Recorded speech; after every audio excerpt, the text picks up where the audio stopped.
I'm out of here. It's relapse time. Damn. That's so dark. This is the actual script? Yeah. It has been announced that the CW is working on a live-action series for the Powerpuff Girls. This script was real! I thought this was a joke! This is supposed to be funny. This looks like a YouTube skit. This is gonna be on television?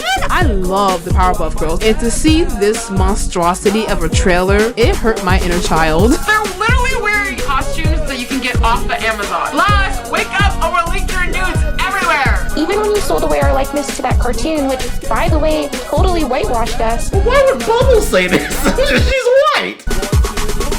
They're all so cool. They're all so cool, boy! Hey, man, you was not getting the Grammy with that one, twin. I ain't gonna lie. The live-action Powerpuff Girls show is good, actually. The Powerpuff Girls. In concept, at least. Craig McCracken's Powerpuff Girls is one of the most popular, most merchandised, most culturally impactful series on Cartoon Network's once unforgettable roster of elite television. Craig's Girls made of sugar, spice, and everything nice broke boundaries for Cartoon Network and popular animation at large. In fact, the Powerpuff Girls helped define an art style that would become synonymous with television animation of the early 2000s. And a lot of kids bought the memorabilia too, as the CW's Powerpuff trailer is happy to point out. It's impossible to undersell the Powerpuff Girls' broad success and appeal unless you want to bring up that movie no one saw. You can tell Craig I saw it though. I was there when some of you Fairweather fans weren't. Low-key, none of you get to talk about the CW's Powerpuff if your name is not Babar, aka Pink Man. Cooking is art, and the shit I cook is the bomb, so don't be telling me. Ignore that voodoo doll back there. Anyway, the Powerpuff Girls was always the most likely Cartoon Network series to earn a live-action reboot. WB made several attempts to bottle the fervor this show generated and sell that product to the highest bidder. I'm not just talking about licensed video games and plushies, because most of the network series landed those. I'm talking about reboots specifically. The 2006 anime, the 2016 Teen Titans Goification, the CW shit show. How did we get from this to this? Hi, I'm Bubbles. Everybody wants to talk to Fake Jesus. Hi. Well, I don't know. Really. I'd imagine that Powerpuff came together much in the same way that the CW show Riverdale did. Riverdale was pitched as a basic riff on Archie, but ultimately wound up being this high-concept murder mystery thing, I think, iterating on and even totally remixing established characters with a built-in audience. The CW's Powerpuff is high-concept as well, certainly compared to its source material. One could argue that, like Riverdale, Powerpuff can't even be meaningfully compared to the series and characters it's based on. It's so different that it's a new thing entirely, and this presents an opportunity for Powerpuff showrunners and writers to give these characters, these old friends of ours, a once-over, to repackage these childhood favorites and present them in fascinating new ways for potential audiences. It's a good idea in concept, and so the CW's Powerpuff is also good in concept. In reality, though, this show was reviled upon reveal, strangled in its crib by fans of the original series before it could become anything more than a concept. Its leaked trailer was universally panned. Wait! This is real! I thought this was a joke! The pilot script that leaked in its entirety years beforehand was universally panned. We as fans have collectively decided that it would be in our best interest to not extend an olive branch to the CW and this now definitely dead project, and I get it. Powerpuff seems to be the product of two companies run by cynical individuals colluding to make their paper stack so that they can continue to enjoy questionable beach days in the Emirates. Anybody on YouTube could tell you that, and it wouldn't take them an hour plus of video to do it. What does take longer, though, is the autopsy. The thorough examination of what exactly went wrong with the show that actually had a decent amount going for it. I mean, Diablo Cody and Heather Rainier wrote this teleplay. These are experienced, even Oscar-winning storytellers who'd certainly have the means to present the Powerpuff Girls in a fun new way. And yet the sum output of their immense powers have produced a teleplay that Powerpuff Girls fans probably think of as one of the worst things to ever happen to them. A complete catastrophe. That doesn't mean there aren't gems to be mined from these 60-odd pages, though. Powerpuff does do some casually brilliant things for a script that you might assume boasts zero redeeming qualities, and that's because it's good, actually. In concept. Will I convince you of this by the end of this video? Will I convince myself of that? We'll see. Come, friend. Let's exhume the dead together.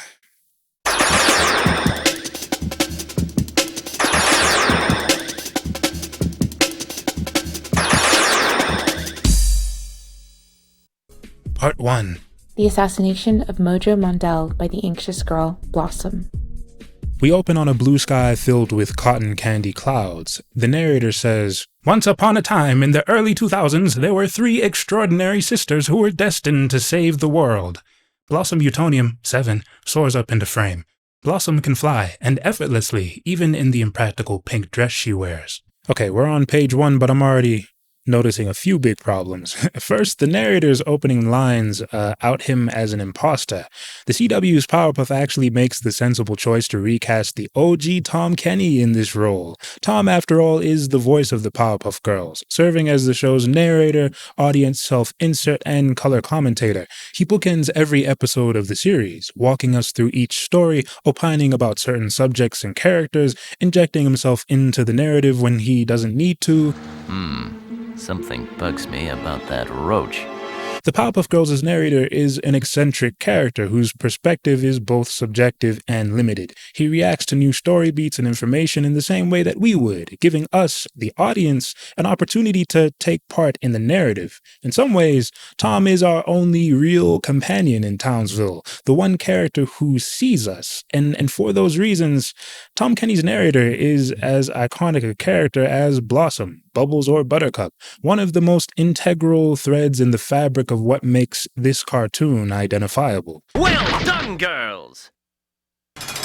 What a fitting end to such an unfit family. The CW's Powerpuff understands that Tom Kenny is an icon of the series, so they made the smart choice to recast him.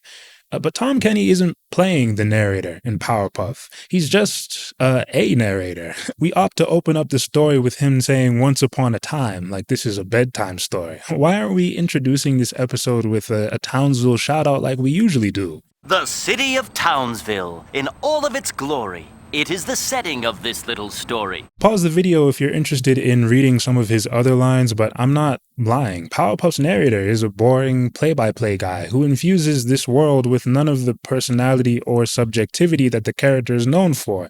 He floats above the atmosphere of this story, doling out needed exposition in the most objective way possible, commenting on nothing, just a machine that spits out context. This is not the narrator. It's not a character of any sort. So outside of the reference, the recognizable touchstone that fans of the original Powerpuff Girls could cling on to while they adjusted to this unrecognizable world, what was the point of including the narrator at all?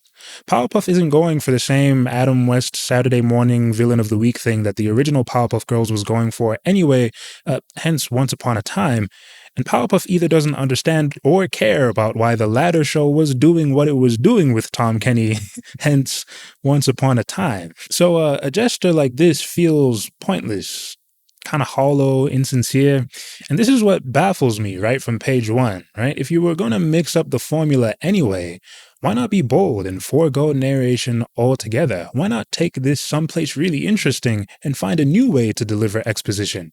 Why not have the girls tell their own story? The narrator stops appearing after page 14 anyway. The CW telegraphs its intent to take us absolutely nowhere, to do absolutely nothing interesting, right from Powerpuff's opening line. Did I say this show was good in concept? My fault, I guess. Anyway, thank you for bearing with me. Second point of note here, Blossom's impractical dress.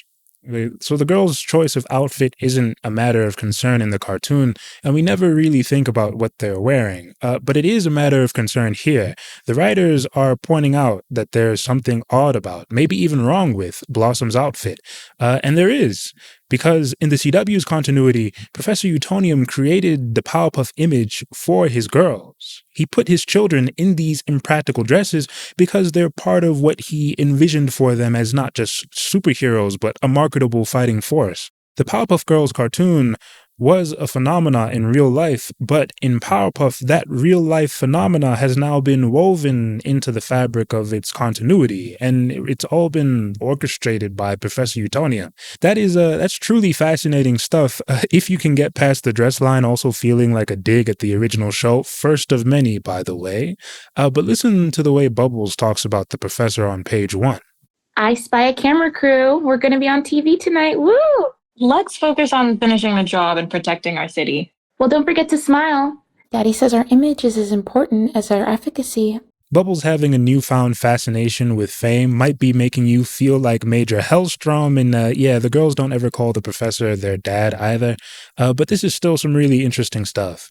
Consider the fact that the girls' marketable image and their status as cultural figures and brand names was made the subject of cartoon episodes like Season 2's Collect Her.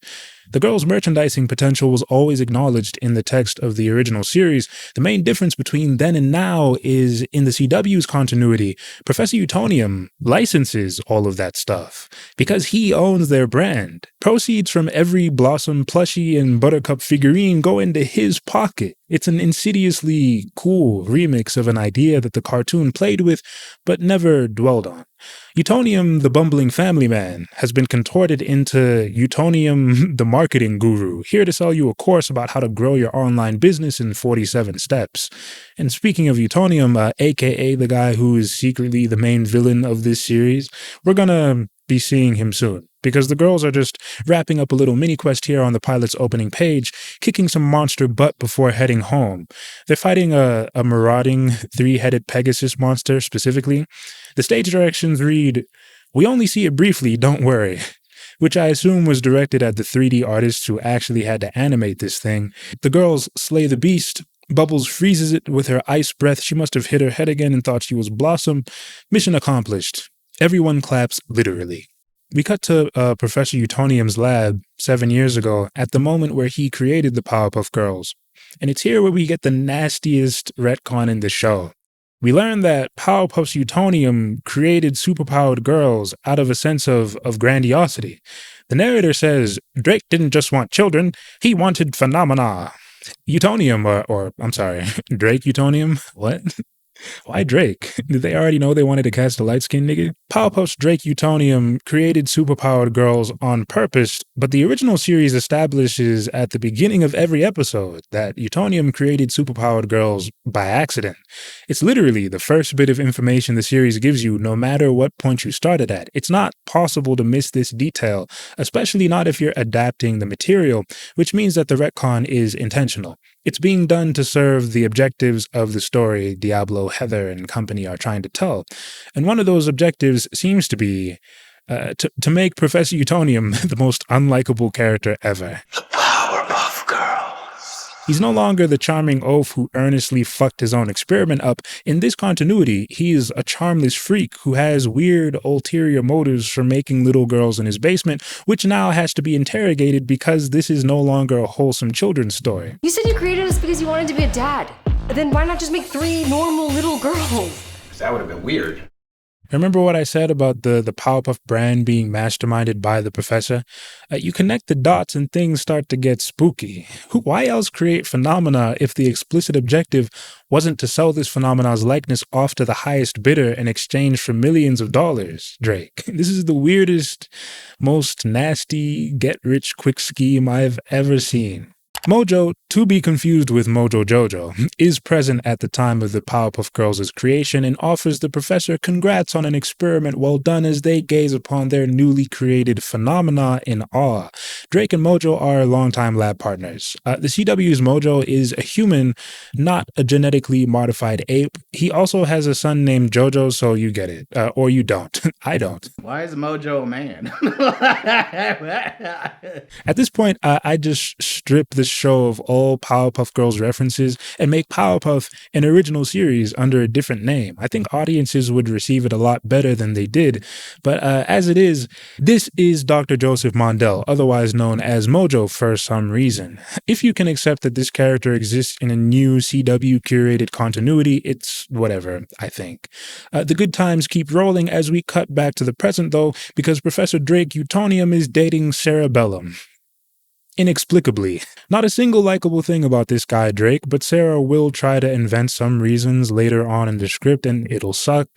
We're introduced to her at this point in the story, though. We get to see the Utonium family, Sarah included, eat dinner together and delight in each other's mirth. They're happy. Things are good. It's nice. Dr. Mojo Mondell's circumstances are less pleasant, though, unfortunately. See, Mojo helped Drake invent Chemical X, but the prof eventually started giving his lab partner the cold shoulder while he ran off to take financial advantage of his crime-fighting daughters. Most folk would just charge this kind of thing to the game and wait for the expose tapes to leak, but Mojo's instead allowed this series of events to reduce him to an obsessed weirdo. Of Mojo and Chemical X, the narrator says, "He'd hoped to use the chemical to gain powers himself.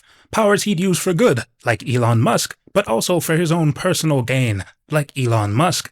But what use would it be now? Mojo wasn't cute. He didn't have sugar or spice or anything nice. He was just a plain old, boring man." I know I'm burying the lead by asking this up front, but why can't he just drink the Chemical X? Well, because he's a boring man? I don't get it. He's let Drake's marketing savvy get the better of him. If you have powers, don't matter whether you're not your little girl, Mojo. The cultural reference is one of my favorite Diabloisms, right? But I think they serve her original works better than they serve this adaptation of a series that didn't really make use of references in this way. This line is also fake woke. I'm an OG Musk hater going 10 years strong, but Elon's been a detestable figure since before the CW greenlit this show. Why throw these timid punches at him after making the qualification that you also think he uses his powers for good? A pathetic and cowardly line, in my opinion. Call Mojo a repressed, weird shut-in, then compare him to any wealthy person you want. Although not Elon, because Mojo's probably not that bad. At this point in the story, Mojo's stewing in his house, looking out the window and thinking about the Powerpuff Girls. He sees them fly by and his son, Jojo, comments about how much he admires them, Blossom most of all. They're all so cool, especially Blossom. Boy! Jojo's Blossom obsession is unfortunate, and we'll have to deal with it for the rest of this story, so, sorry. I don't know. The next morning, Mojo holds an anti-Powerpuff Girls rally in some park. He calls Drake a nasty, nasty man, says Drake stole Chemical X from him, and even blames the professor for the monster attacks that have been plaguing Townsville, interestingly. Quote, "How else would the girls stay famous if not from protecting us? But maybe we need to be protected from them." That would be crazy if Drake was spawning monsters into the city so that he and his girls could defeat them, thus accruing more fame and money. Sounds totally implausible though, so we'll toss that baseless conspiracy aside for now.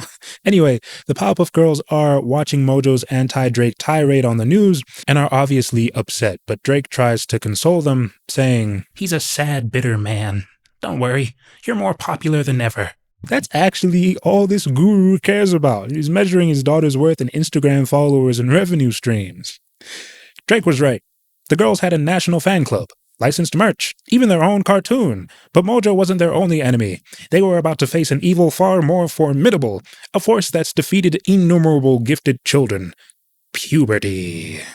Bum, bum, bum. Yeah, we now skip forward to 2013. The girls are 17. It's a weird lack of attention to detail here, but the Powerpuff Girls emerged from the ether in 1996, and the script says they're all 7 years old at the time of their creation, so they should be close to their mid-20s by 2013. But Powerpuff's story starts in 2003, and by that time, the girls are still 7. So in Powerpuff's canon, the girls were born 7, then remained 7 for 7 years, at which point they started aging. Huh. Lack of attention to detail seems to be the name of the game when it comes to Powerpuff. Unfortunately, moments like the one we just encountered aside, there are spelling and logic errors everywhere, with Act 4 of this teleplay averaging 1 spelling mistake per page. Not the biggest surprise coming from Diablo Cody, whose best work, as impressive as it is, also contains spelling errors, but the degree of it here indicates a lack of care for the material, in my opinion. I should have known when I read Once Upon a Time, but back to the story.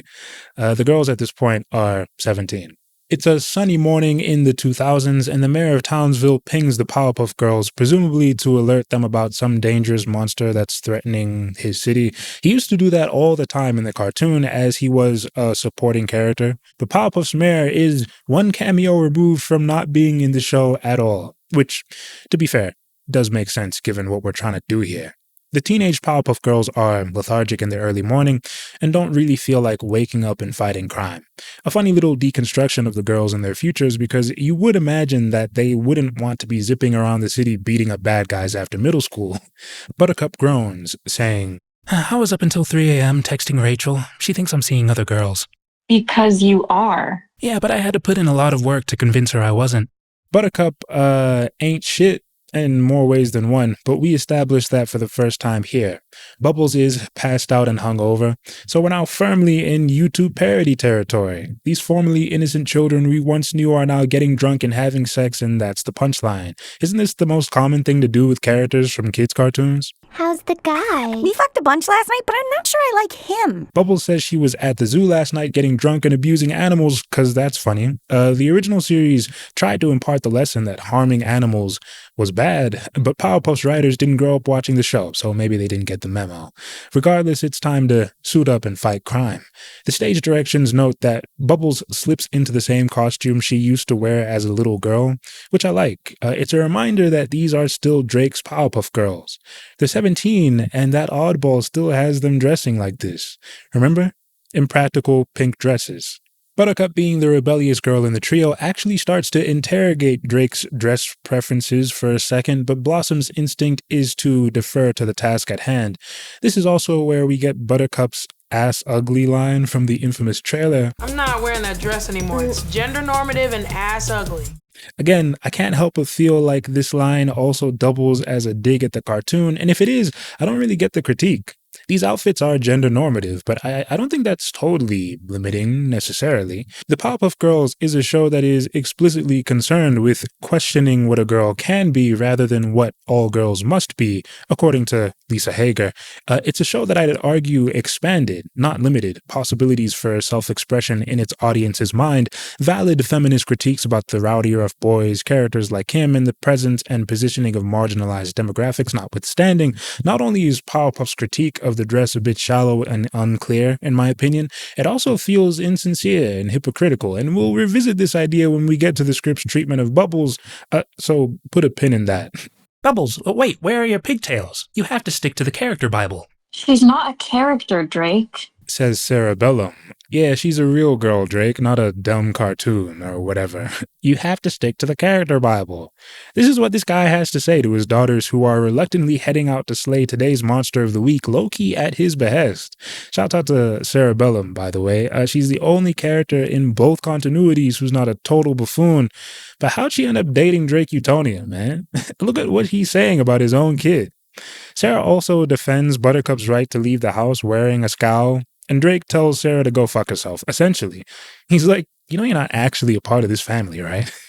9 years of dating Drake, and it's here when she realizes he's the worst, most annoying man alive. We've been together for 9 years. Exclusive for 7. When are you gonna let me in here? Another 9 years? Never? I can't do this anymore, Drake. She's pleading for him to be normal, and this nigga's talking like Christian Grey. I'm crying. So the mayor had pinged the girls earlier in the morning because there was a horrifying swamp monster rampaging through Townsville. The Powerpuff Girls spot this giant beast and are gearing up to kick its ass when Mojo Mondell appears out of nowhere in this weird robot thing to accomplish what? Exactly. To rally the nearby townspeople who understandably happen to be fleeing for their lives. Oh, wait, they're not fleeing? They're just standing around looking at the carnage and waiting to be rallied or, I guess, killed? Oh, well, lemmings, huh? The most idiotic population in the history of fiction is still a prominent fixture of this reboot. So maybe these writers do give a rat's ass about the source material after all. Hey! Why shouldn't you put a toaster in a bathtub? Well, duh! You wouldn't be able to make toast in the kitchen! It's such a weird moment in this script, man. Why is Mojo turning up in a tentacled robot? It's too audacious a visual for a guy who just held a modest press conference at the public park in his last scene, all regular and normal-like. Now he's in a robot? And hey, why couldn't Mojo start saving the day with this squid robot thing instead of stewing in his observatory all day thinking about Drake's kids? Making excuses about Chemical X. He didn't need to drink the chemicals if he had this thing lying around. And gender-neutral giant robots are anything but boring. So Mojo was clearly just looking to victimize himself. Couldn't drink the Chemical X, couldn't confront Drake about his weird behavior in person. He's even gonna die here. For no reason. The perennial victim. He succeeded at fomenting anti-Powerpuff Girls sentiment, though, so the townspeople who are present in the scene are harassing our trio of sisters as they try to save everyone's lives. There's a monster destroying the city, but Buttercup has found time to argue with bystanders because they're protesting her existence in the middle of a full-scale battle. The monster flinging debris and causing chaos is giving Buttercup enough problems, but she has attention left over to spare for people throwing Slurpees at her. She tells some jackass that she will honestly end them, which is crazy, but all we need to remember about this moment in the story is that Buttercup's fucked off to do some bullshit, Bubbles is hungover and useless, and Blossom's gotta do like 3 things at once, while fighting this beast because her sisters aren't in sync with her. Not good. She accidentally kicks some debris in Mojo's direction, causing him to die, probably painfully and most certainly totally avoidably. Yes, Mojo's dead. For real, he's permanently gone. Yo, don't forget about Townsville, by the way. You know how that city does its folks. People really die in Townsville, bro. All the fucking time. No funny shit. By the way, Mojo's kid has been watching this entire series of events unfold from the observatory through a feed that links to the inside of the robot. Quote, "In Mojo's lab, Jojo is speechless. His eyes water. Dad?" The girl who Jojo just asked his dad to go easy on has inadvertently killed his father. Skill issue on Mojo's part, but it matters not. Let the animosity boil. Blossom sees blood pooling in Mojo's robot and has a panic attack. The man is now a martyr to a growing anti-Powerpuff Girls movement, and the people's sentiments have pushed the mayor to ban the girls from fighting in Townsville. It's all happening, all at once. As the news breaks, Bubbles and Buttercup head to their room to console Blossom, only to find her gone. A tear-stained Blossom has abandoned the town. A now furious Buttercup bursts angrily out the front door and is immediately swarmed by news cameras. "Fuck you all and fuck Townsville. The Powerpuff Girls are done." Boom. Thus concluding the script's preamble to Act 1. I find this stuff riveting, to be honest, but I hope you're still with me. We've got a long way to go, and the antics, they're just getting started. Part 2. The Powerpuff Woman. Fast forward from 2013 to 2021, what would have been the present day had the creation of this show actually gone to plan? Powerpuff's trailer gives us a concise answer as to what happens in the years following Blossom's self-imposed exodus. In the wake of disaster, Blossom ran away. Buttercup became a real hero. And Bubbles? Well, she made it all the way to Hollywood Boulevard. Hi, I'm Bubbles. Thanks, Tommy. Shame how they did you, but yeah, Buttercup is in Oregon firefighting. She shows the kid her ice breath. I guess all the girls can do that now. Weird that that specific power has shown up in the story twice now, though. Bubbles moves to Hollywood and fails to become an actress. Her original incarnation expressed no interest in the bright lights as far as I remember, but Powerpuff's Bubbles shows an affinity for fame in the moving picture right from page 1, and this script never stops making fun of her for it. It's weird to invent a passion for the girl, then spit on her for it, but I guess we will explore the motivations for such deviousness later.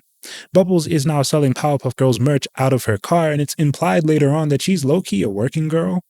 Now, you could make an entire video just about this particular creative choice, and I will say, it is certainly a creative choice.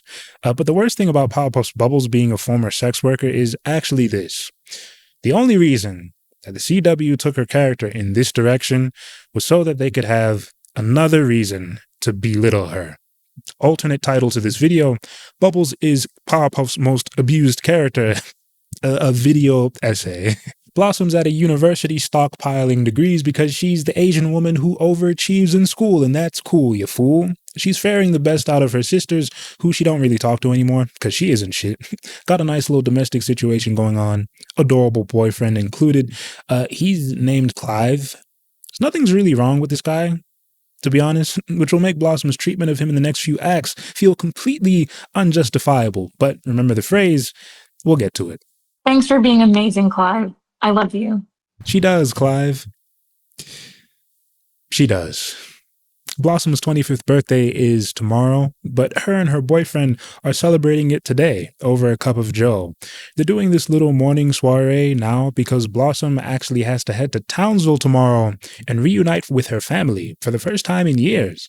She's supposed to meet her sisters back at the family home because the professor said that he has some trust fund money for them, very nice, and that they all have to come collect in person for some reason. So keep this story beat in mind. This is the reason for the estranged girls to reunite in Townsville as adults following the events of Mojo Gate. Like I said, Blossom's not really in contact with the girls like that, but the trio do still text each other well wishes on their birthdays eve, and it's cute.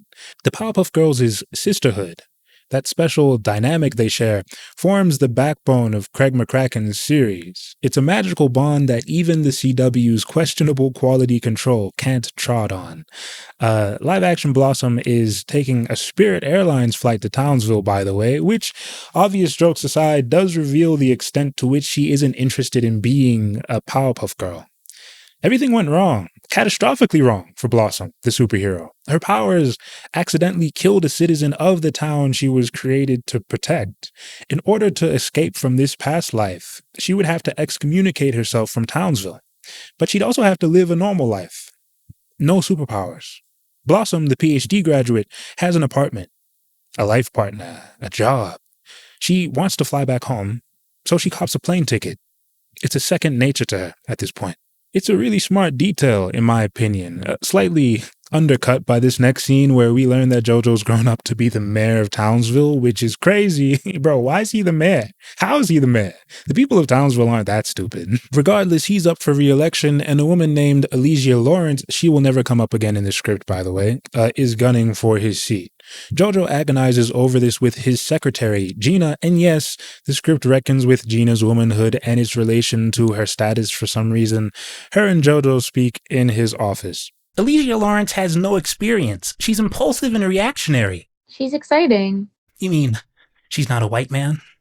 You know, you hear about reverse discrimination, but until it happens to you, no offense, you totally earned your position. Optics don't hurt, though. And an unfortunate passage, conceptually, but the word choice doesn't help. I don't know who this dialogue is for, truthfully. Powerpuff's writers try and fail over and over again to produce astute and funny commentary about the woman as a political subject. And while that's respectable, I think this repeated failure is in part due to everyone involved in the creation of this teleplay being wholly unserious about the source material. They just don't give a fuck about the Powerpuff Girls at all, so they're not trying. That aside, this dialogue, double entendre intended, feels dated, making use of terms and referencing conversations that Western online culture has long moved past, or you would have thought at the time this teleplay was written. It's as if this script was found buried in a time capsule. Like, check this next part of the scene out. With all due respect, Mr. Mayor, Townsville is a candy-colored bubble of privilege and comfort. Ever since the creature attack stopped, we're one of America's safest cities. I don't think people are voting from a place of fear. What about my pet monkey? That was meaningful in the last election. Post Harambe. No one cares anymore. I don't get it. Who is this reference for? If the goal was to tap in with the young adults who grew up watching Powerpuff Girls, the me's and you's out there, I think there should have been someone younger and more in tune involved with the writing process. The Harambe line wouldn't have flown on the day this script was submitted for review. If the Powerpuff Girls linked up in Townsville and started making TikToks, it would have felt like a more authentic gesture towards today's 20-somethings than anything this teleplay actually manages to pull together across 60-odd pages. Gina tells JoJo that the Powerpuff Girls are returning to Townsville tomorrow. Jojo's thoughts drift back towards his doomed re-election bid, and he phones some little girl saying he needs her. It's this girl from the trailer. She turns out to be evil, but I'm not sure how this justifies him having her number. Cut to that fateful, fateful day when our birthday girls reconvene in Townsville for the first time in many years, for the first time in their adult years. This is where the story really gets started. The Powerpuff women. Buttercup and Bubbles link up in the airport. Where's Blossom? Let's find out. Buttercup exits with her duffel. We see Bubbles with her suite of luggage in line for an Uber. She's accompanied by a middle-aged guy with a camera. She spots Buttercup heading over. Here she comes. Start filming. Buttercup, happy birthday, bitch. So Bubbles has pulled up with a camera guy. Buttercup peeps him filming Bubbles and says, "What's with Al Maisels over here?" Seriously? Not the Al Maisels reference. Despite the scripts stomping her into the dirt constantly, as we'll see going forward, Bubbles is determined to make it in this cruel world. Her manager, Ace, is the camera guy. They're filming a documentary about Bubbles' comeback/solo career, as we've established that things really didn't work out for her in Hollywood. Completing this documentary apparently necessitates that Bubbles shoot every possible moment of her reunion with her sisters, as this reunion marks the point in her story where she intends to turn her life around. It's such an earnest and funny motive that will produce so many moments of frustration for her sisters. This is such a good bit. In concept. When you say reunion, to be clear, you mean like our personal reunion, because I'm not. You're not interested in a re-team or a reboot of the Powerpuff Girls, I know. Even though America would go ripshit bonkers for it. They would. They would, Bubbles. Not in the way we'd hoped, unfortunately. Buttercup says that Bubbles hasn't changed at all, to which Bubbles responds, "Gotta stick to the character Bible." Remember Drake's character Bible comment? They smirk, but the looks they exchange are poignant, claims the scene directions. This little moment is fantastic, in my opinion. Forget the fact that this pilot renders all that you love unrecognizable and take this moment for what it is. Professor Utonium's need for the girls to stick to the character Bible drove his children away from him. It destroyed Bubbles' life, and she can't hide that. Even when bantering with a beloved sister, these painful memories bubble to the surface and linger. The duo and Ace hop in an Uber and head to Drake's for the first time in a long time. A sign reveals that Jojo Mondell is the mayor. Sarah and Drake are also, understandably, long broken up, and we learn this during the car ride. Press and protesters alike are parked outside Drake's place by the time the Powerpuff Girls pull up. Looks like Drake's paged the paparazzi, and the two sisters, Bubbles and Buttercup, are very obviously not happy about that. It's been years since his daughters were keeping the lights on at home, and Drake the Guru's still clout chasing. He hasn't changed at all. Sicking the Perez Hilton goon squad on his daughters is disgusting, bro. This is the same Townsville press that were stuffing microphones and cameras in Buttercup's face during the girl's most traumatic moment. Why did Drake tell the public that his kids were coming back to Townsville? What outcome did he envision before he phoned the journos? Oh yeah, he envisioned that they'd all be on his dick again, like the old days. Anyway, we get this moment from the trailer as Bubbles, Buttercup, and Ace make their way indoors. Are the Powerpuff Girls reteaming? Hell no, I am never caping for Townsville again. Unfortunately, the trailer cuts right before Dove Cameron can deliver the line, "Throttle down, boo, your Chemex is showing." Sorry, I won't be convinced that line isn't hilarious. Thank you, Diablo. This scene outside of Drake's house is also where we get our first interaction between the girls and that child Jojo was ringing earlier, who's showing up at the girls' door as a fan in order to do some recon, presumably. We don't know at this point, but the child's name is Henrietta, the 10-year-old cloaked in the shadows of evil. Henrietta lavishes Bubbles and Buttercup with praise, calling them feminist icons, which I don't know why, don't ask me why, but it feels like Powerpuff's writers disagree with that label. It feels like if Henrietta isn't saying this ironically, the line is at least intended to feel ironic somehow. Regardless, Henrietta asks Bubbles for a hug. Bubbles leans down to hug Henrietta. Buttercup notices a large furry caterpillar on Henrietta's shoulder arcing up towards Bubbles' ear. She instinctively swats the caterpillar into the bushes. Henrietta bursts into tears in full panic. That was my pet Gloria. Keep the caterpillar thing in mind, by the way. It'll come up again in like 5 seconds. Shit's about to get out of hand between Henrietta freaking out, journalists asking questions, and Channel 4 News capturing the whole thing, but Drake Utonium swoops in that bum-ass nigga and shepherds his girls into the house, away from the crying little girl, away from the flashing cameras. Everyone's indoors now.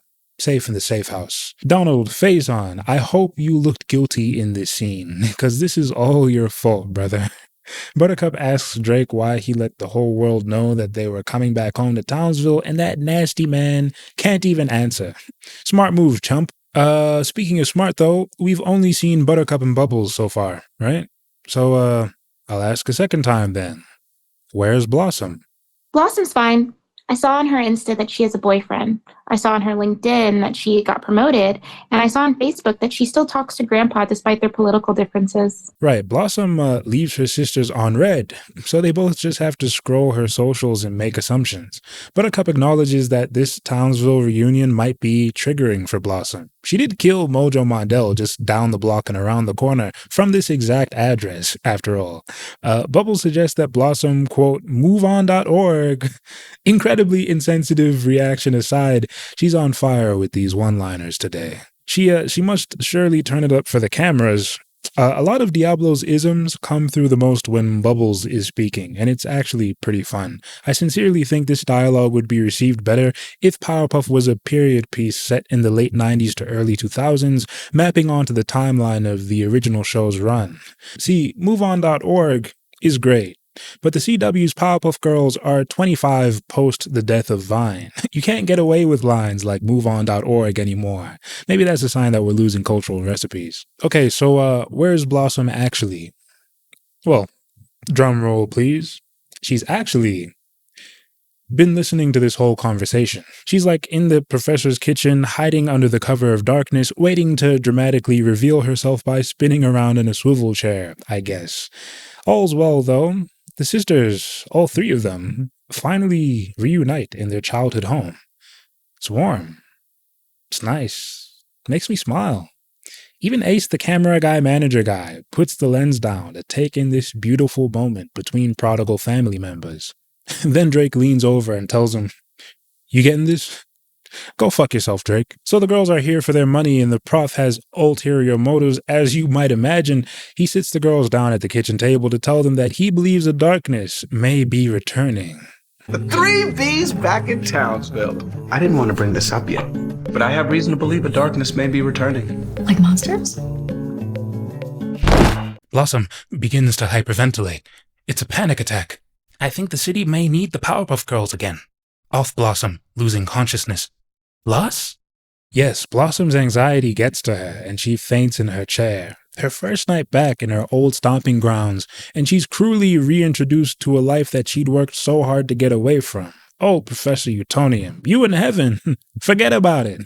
Our last scene of Act 1 is where we confirm that Henrietta's woolly bear caterpillars are actually as evil as she is. Remember her fit about Gloria?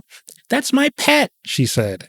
Well, Gloria the caterpillar is also some kind of robot. Henrietta repairs the thing back at her place, then sicks it on her neighbor, Mr. Carruthers, for telling her to turn her music down. It burrows into his ear, and we see his eyes turn yellow, and we're left thinking, so that's what she was trying to do to Bubbles, huh? What do the yellow eyes mean, though? At this point, we don't know, but it seems like Drake might have been onto something with his haphazard assessment of Townsville. A darkness is returning. Time for some very brief announcements and acknowledgements, friends. First off, I want to shout out my esteemed readers, Ollie the Blue and Poe, two of my best friends in the universe. Please check out Poe's channel at Papaya Poe. She is an excellent YouTuber, and her video about the click is one of my favorites on this entire godforsaken platform. If you're currently enjoying my video, I have a good feeling that you'll really like that one. And speaking of videos that you'll really like, today I am announcing the big one. A Patreon exclusive video where I finally address a topic that I've been turning over in my mind for years. Which show is better, Dexter's Laboratory or the Powerpuff Girls? Now, you may have a firm answer in mind, but in this exclusive video, I present a decent case for both shows based on a list of arbitrary criteria, pulling from my knowledge of Cartoon Network, the relationship between Dexter's Lab showrunner Gendy Tartakovsky and Powerpuff Girls showrunner Craig McCracken, and much more. And at the end of the video, I finally arrive at a definitive answer. One of these shows will emerge the victor. This video is out now. Please check it out on my Patreon page for $2. I've slashed the prices because I want a big house in there, a real community. I'll do a Q&A, an exclusive one on my Patreon after we get to 100 members, but all of you watching, this new price is for you, your moms and her bestie. All of you can join me on my private at Babar IRL. Link is in the description. You'll get your name in the credits of my videos too, just like these fine folks on screen here. Hey, Patreon, they tell you not to charge an amount this low, but do you think I care about Patreon? I care about you. I'm really excited that I finally get to drop this and look forward to me dropping one of these types of videos a month. Now let me stop yapping, back to the video. Part 3. A Darkness Returns. Act 2 sees the former Powerpuff Girls trying to wake up Blossom, who, of course, has just fainted. Blossom's out cold. Bubbles and Buttercup hover over her. Bloss, wake up, or we'll leak your nudes everywhere. Off Bubbles' confusion. That worked on you once. Bubbles nods, remembering, then thinks. Closes her eyes.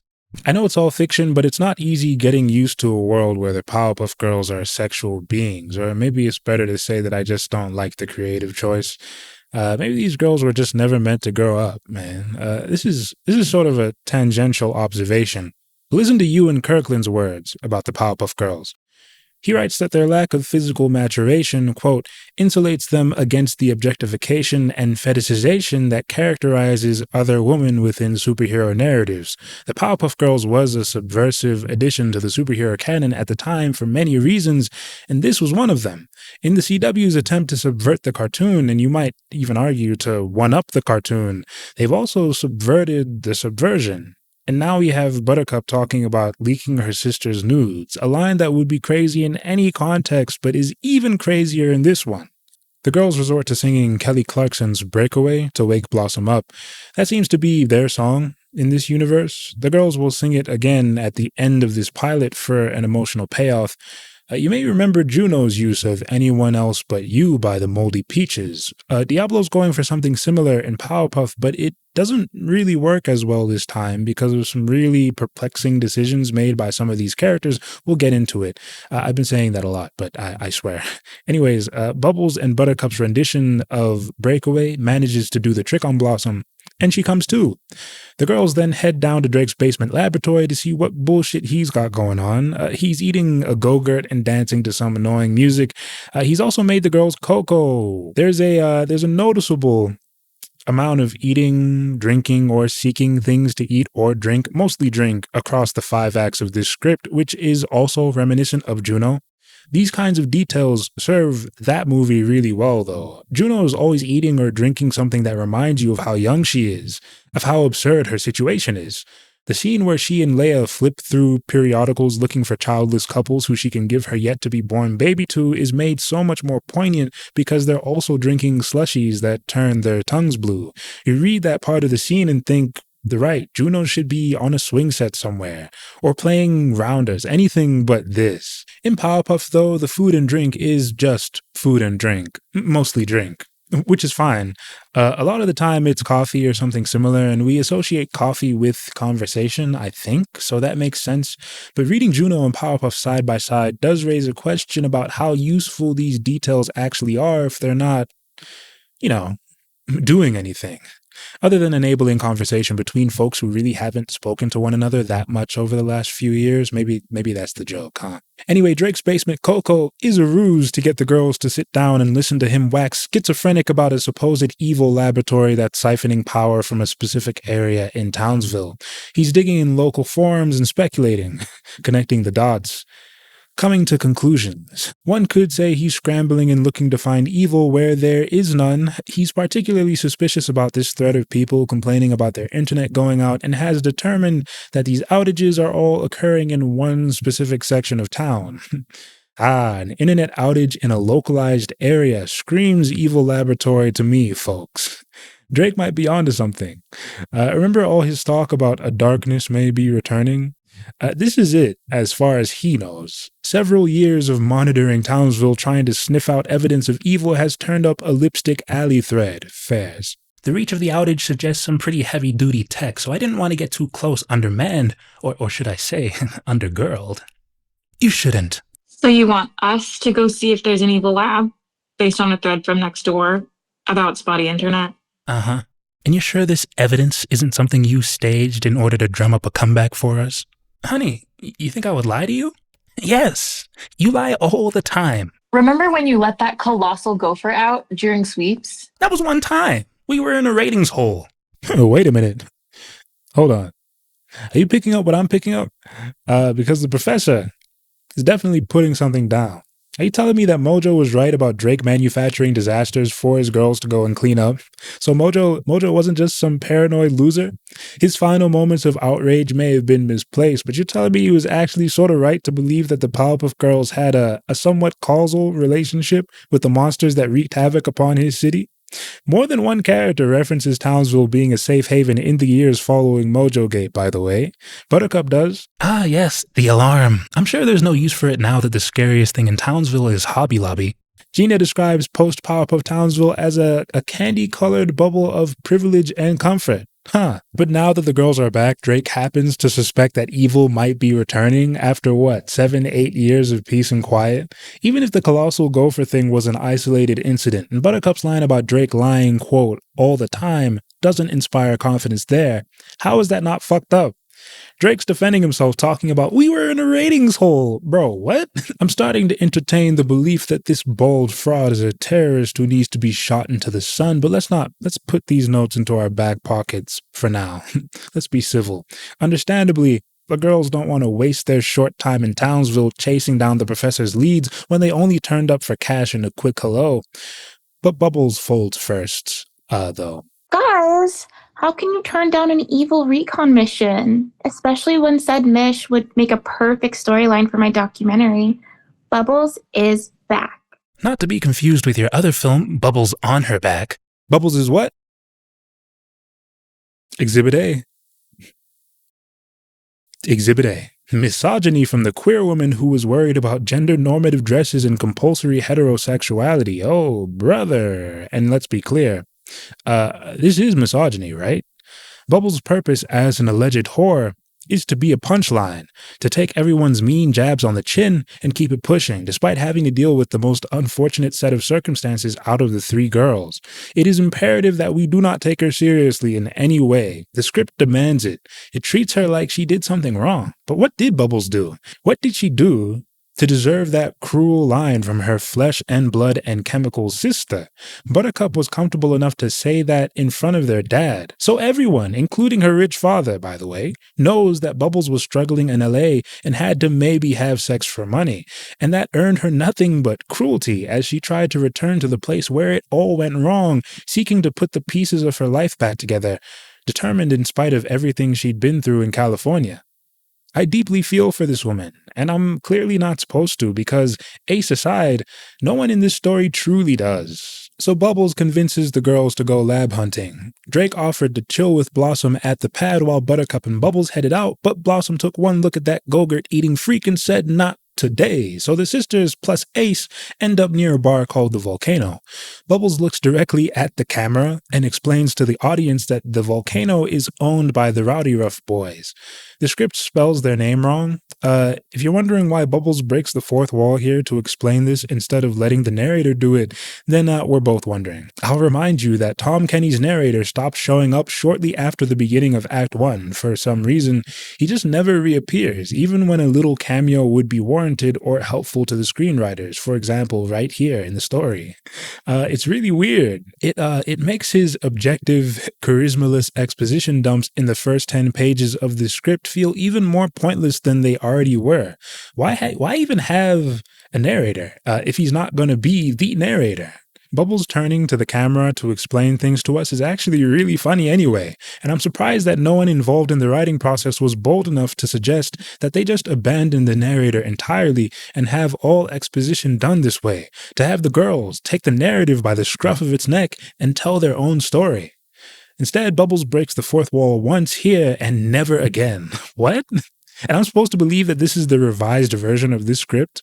Buttercup has a sober moment of reflection en route to this potential evil laboratory that Drake was concerned about.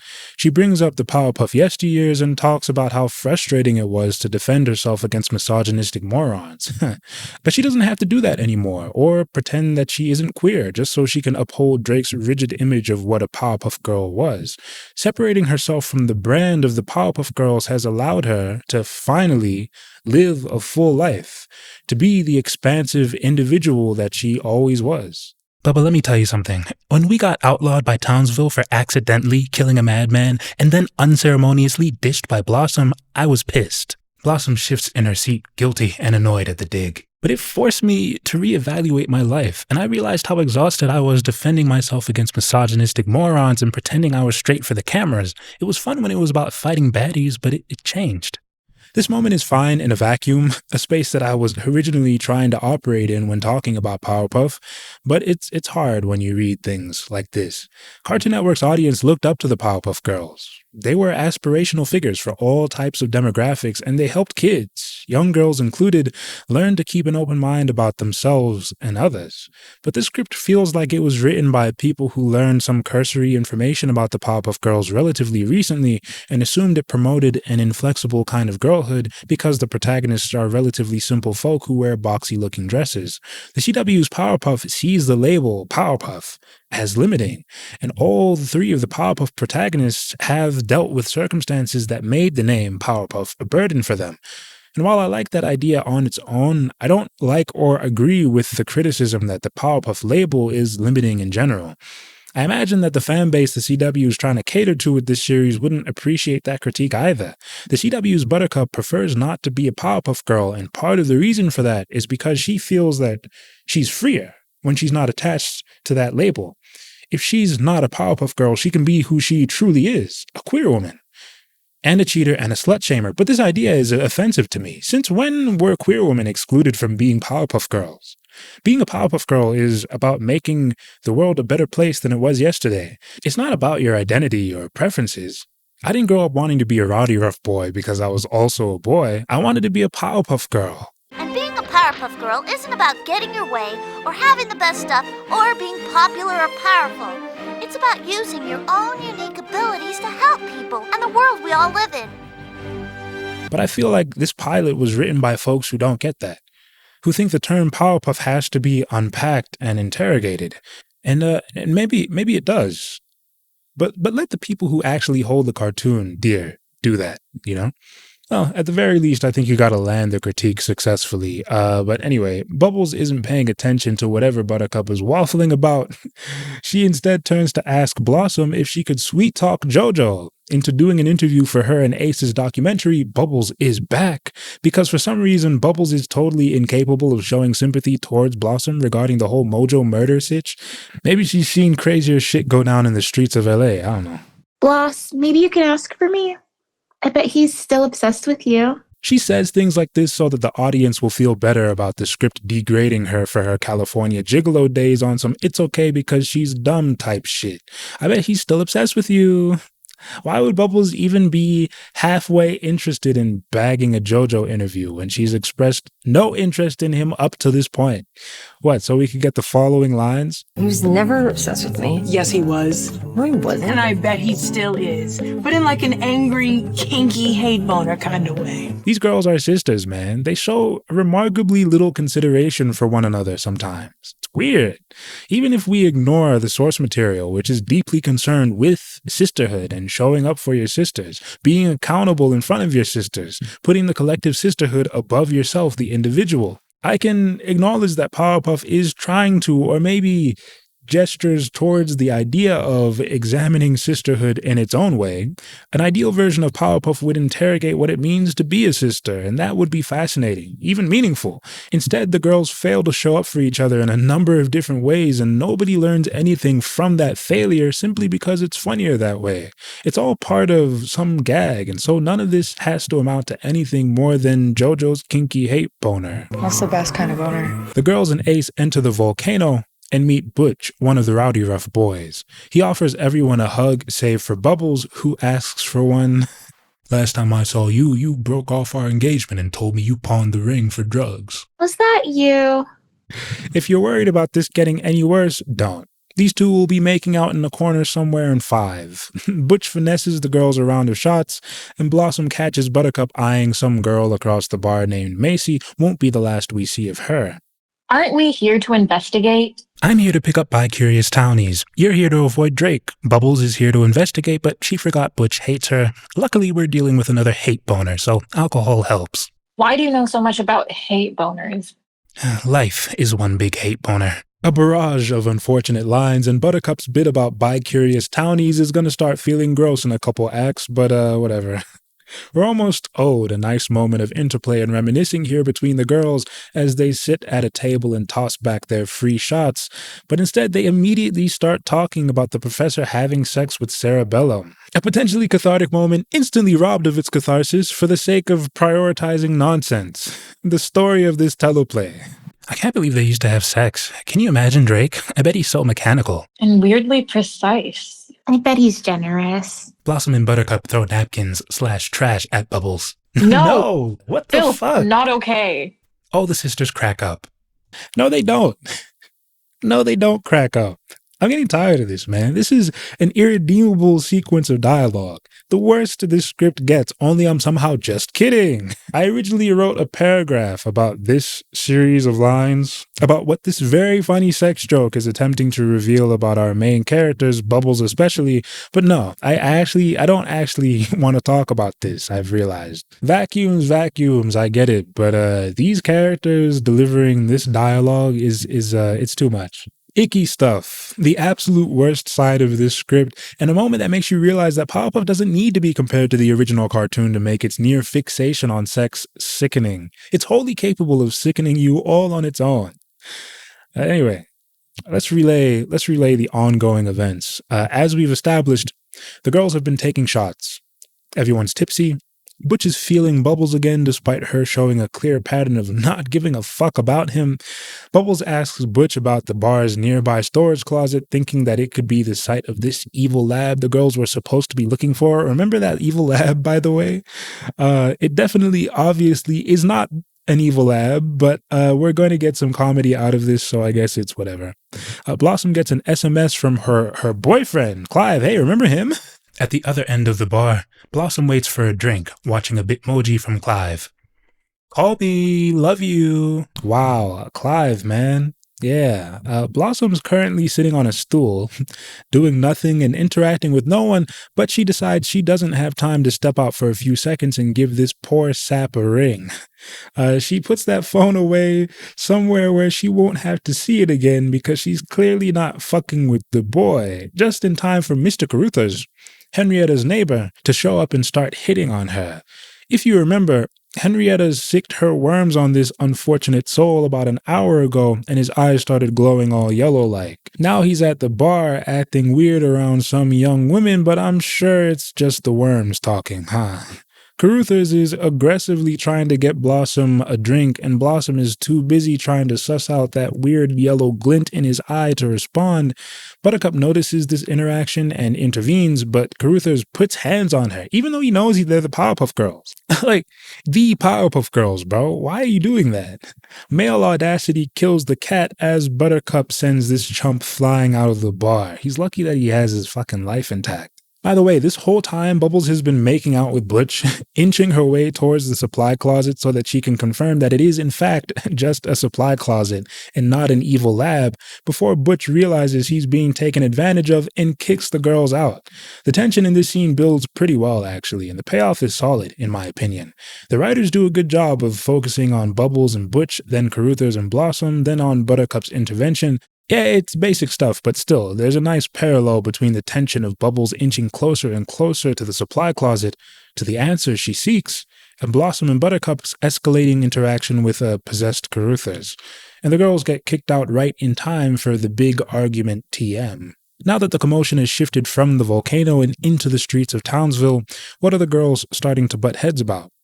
Well, Buttercup is chiding Blossom for being passive towards the creepy guy, and Blossom tries to clarify that she wanted to figure out what was going on with his eyes. Buttercup is not hearing it, though. She says, "What's there to suss out? His botched cataract surgery?" prompting Blossom to ask, "Why do you keep cutting at me? I get it. I screwed up." No, Bubbles screwed up. Like, constantly. You left. "I'm sorry. Okay, what more do you want from me?" I want the old Blossom.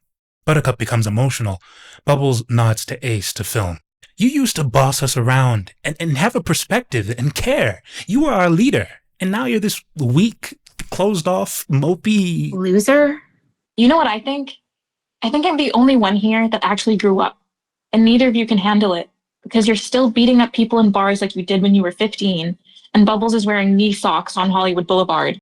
A bit of poor communication has led to the girls now just finding verbal barbs to throw at each other, just bringing up random pointless shit to fling and hoping it hurts. This argument is so incoherent that I'm not sure what anyone is actually upset about.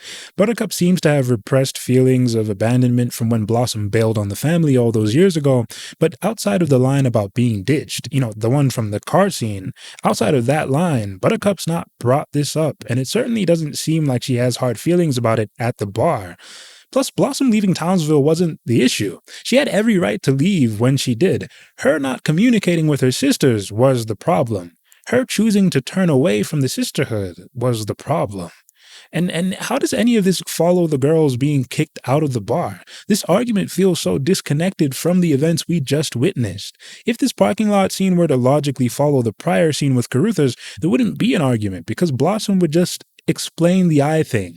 Instead, Buttercup starts forcing unrelated issues because she wants to argue about something. She's crying about her sister letting the events of this dull story pass her by instead of insta-killing some poor dumbass who posed absolutely no threat to her whatsoever. This moment might have made sense, maybe even been cathartic, if we had used that earlier scene in the bar to build some kind of tension that led to this argument, instead of wasting time talking about Drake's penis. Maybe Buttercup could elaborate on the feelings she expressed in the car scene. She said that she felt pissed.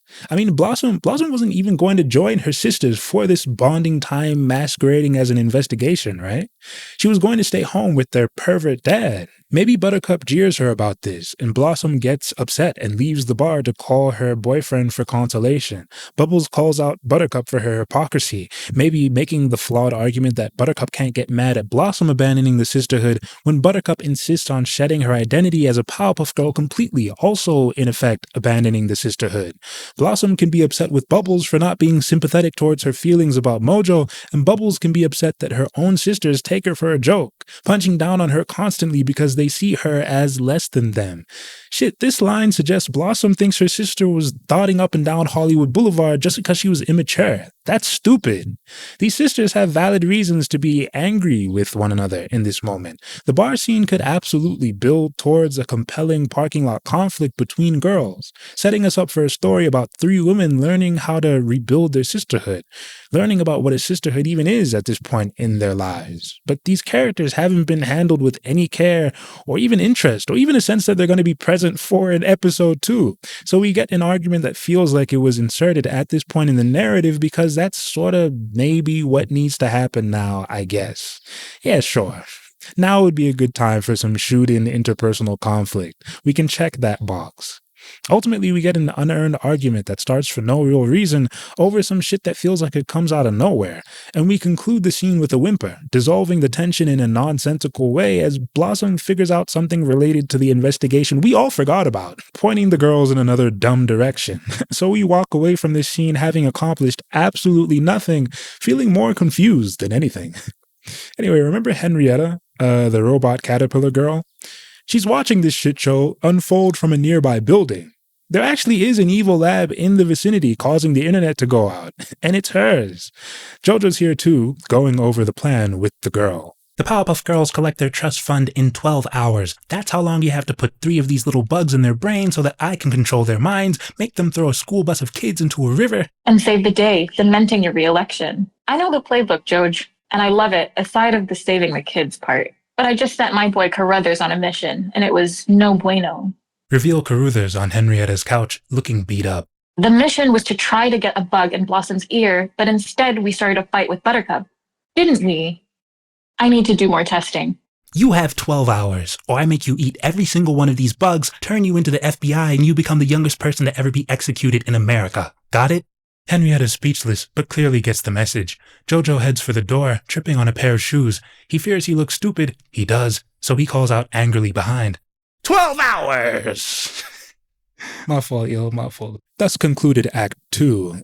So the name of this game is to control the Powerpuff Girls with the robot caterpillars, force the sisters to do something horrible, then swoop in to save the day and his re-election bid. This scheme is very wicked, so I applaud it, but it's not airtight enough, in my opinion. Henrietta's caterpillars are obviously demonstrably too slow. They have no hope of possessing the superpowered girls with such underpowered tech. So Jojo ought to tell Henrietta to make robots out of faster bugs, or pack her horrible powers of possession into darts or bullets that can be fired at the girls instead. If he made these suggestions, though, we'd be robbed of some wild shenanigans in the next 2 acts, and Jojo's primate ancestor was the greatest of all time at coming up with harebrained schemes and patting himself on the back for it. So this is actually quite the gambit from the show's writers. Y'all are probably going to say that I'm giving these people too much credit, to which I say, Act 3, Interior, Powerpuff Girls' home, Drake's lab day. Bubbles films Drake as they dig deeper into Drake's theory. I don't see how I could be wrong. The evidence doesn't lie. Blossom enters, quietly helping herself to a coffee. No, but sometimes people do. Well, why would I lie about something like this? Because you want us to reunite, Dad. And you know that appealing to my sense of responsibility with this town in danger thing is the only way to get me on board. Yeah, get his ass, Blossom. Yeah, these girls know that Drake is always lying about something. Why would I lie about this? You're telling me you spent the last few years mining the internet looking for evidence of evil in your city only to find nothing? Then you convinced your prodigal girls to return to you under the guise of giving them money you owed them, and suddenly there's something sinister afoot in Townsville? Professor, do you know that we can see you? You can spot it coming from a mile away, right? His eventual redemption, at least in the girls' eyes. And yet, even after the moment comes, you'll still wonder how it happened.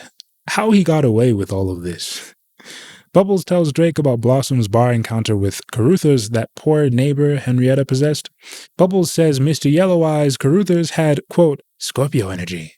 Chaotic. Before offering to show Drake the tapes. Blossom hears a noise or something, so she goes to investigate, I guess, leaving Bubbles to deal with Drake alone. Drake, who is now waxing pathetic about what a bad father he's been, presumably while tripping on his 15th cup of coffee, treating the one child who'd still say she loves him like his therapist, which is hilariously the least bad thing he's done to any of his kids up until this point. As Bubbles pulls up the footage, Blossom silently exits. Drake watches her leave. Turns to Bubbles. What did I do to drive her away? Just now or in a macro sense? Sorry to interrupt this very serious scene, but Bubbles is my favorite character in this story by miles. I think Diablo's style is the most pronounced whenever Bubbles is speaking, and it really does serve the character well. She's the most sympathetic character in the narrative, and she possesses humor, a quality that generally eludes Powerpuff's script, at least whenever it's trying to be funny.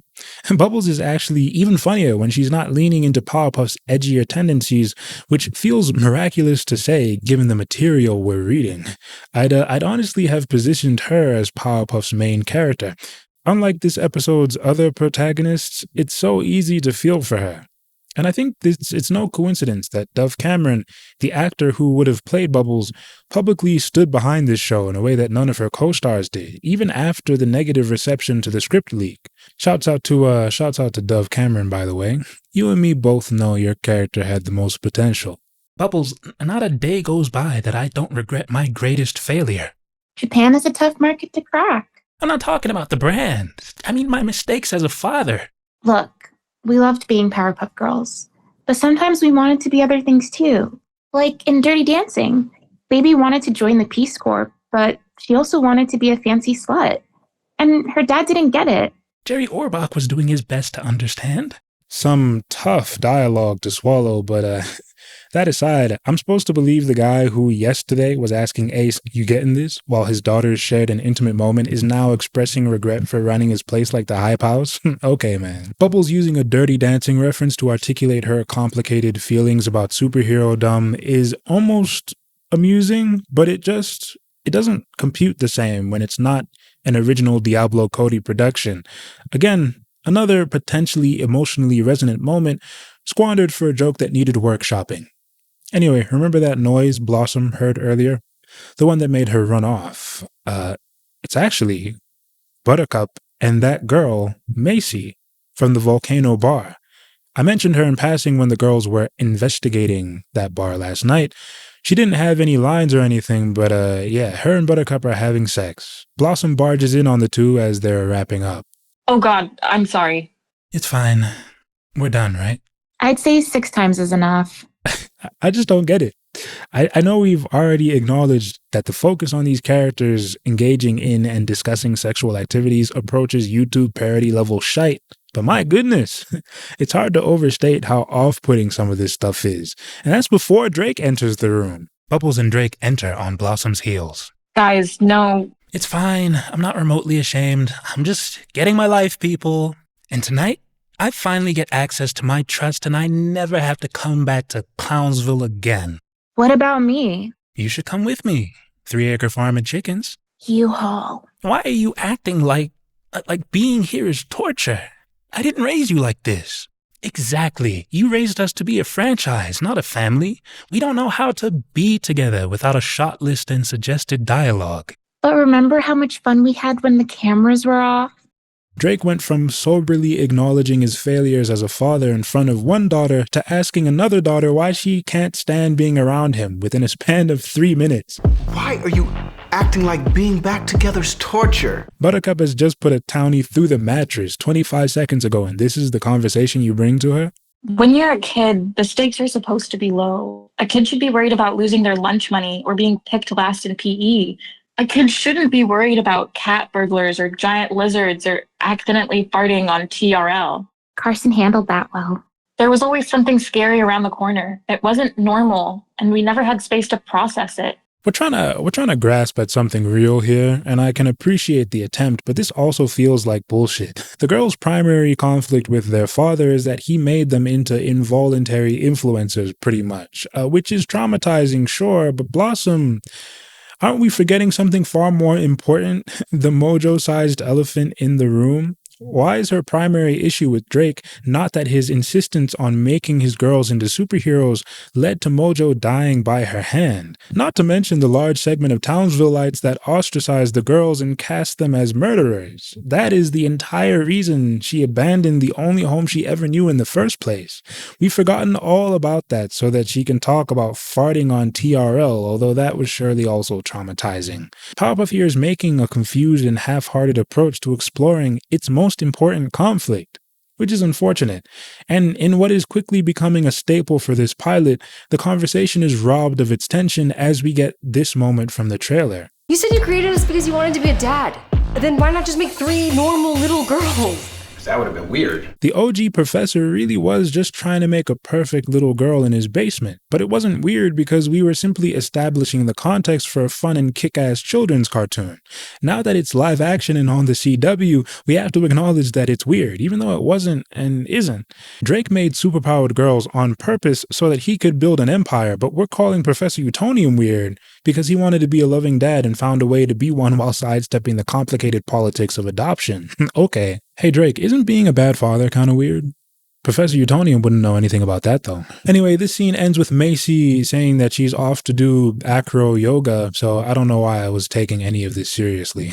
Blossom is as frustrated as I am and wants to work through her emotions with someone who has sense, so it's time for her to pay a solo visit to Sarah Bellum. Remember when we first got to see Miss Bellum's house and it was the flyest pad in Townsville? To this day, I wonder how she finessed this property on a secretary's wages. She's the GOAT. The script says that Sarah is an attractive redhead in her 40s, pores clear, skin glowing. Look at what leaving Drake does to a woman. Sarah and Blossom reconnect at her front door and share a nice hug. You still wear the same perfume. Britney Spears circus fantasy. Please, someone in the comments, let me know what this choice of cheap perfume is supposed to tell us about Cerebellum, other than that she scrolls the Pop Tings Twitter account. I don't know. Interior, Cerebellum's house, same. Blossom and Sarah sit in a cozy den, drink tea, and catch up. Sarah's demeanor is warm. She's an earthy big sister type. I forgot to record this part, so I'm Sarah and Blossom now. Anyway, I was hoping to see all of you. Are my other bees just busy? No, I just really needed to talk to someone one-on-one. When we're together, it's like we're suddenly kids again, and it just gets emotional. Yeah, I get it. You girls had a gnarly childhood. I used to fight with your dad about how much was expected of you. You always stood up for us. It's why I reply to your text and not his.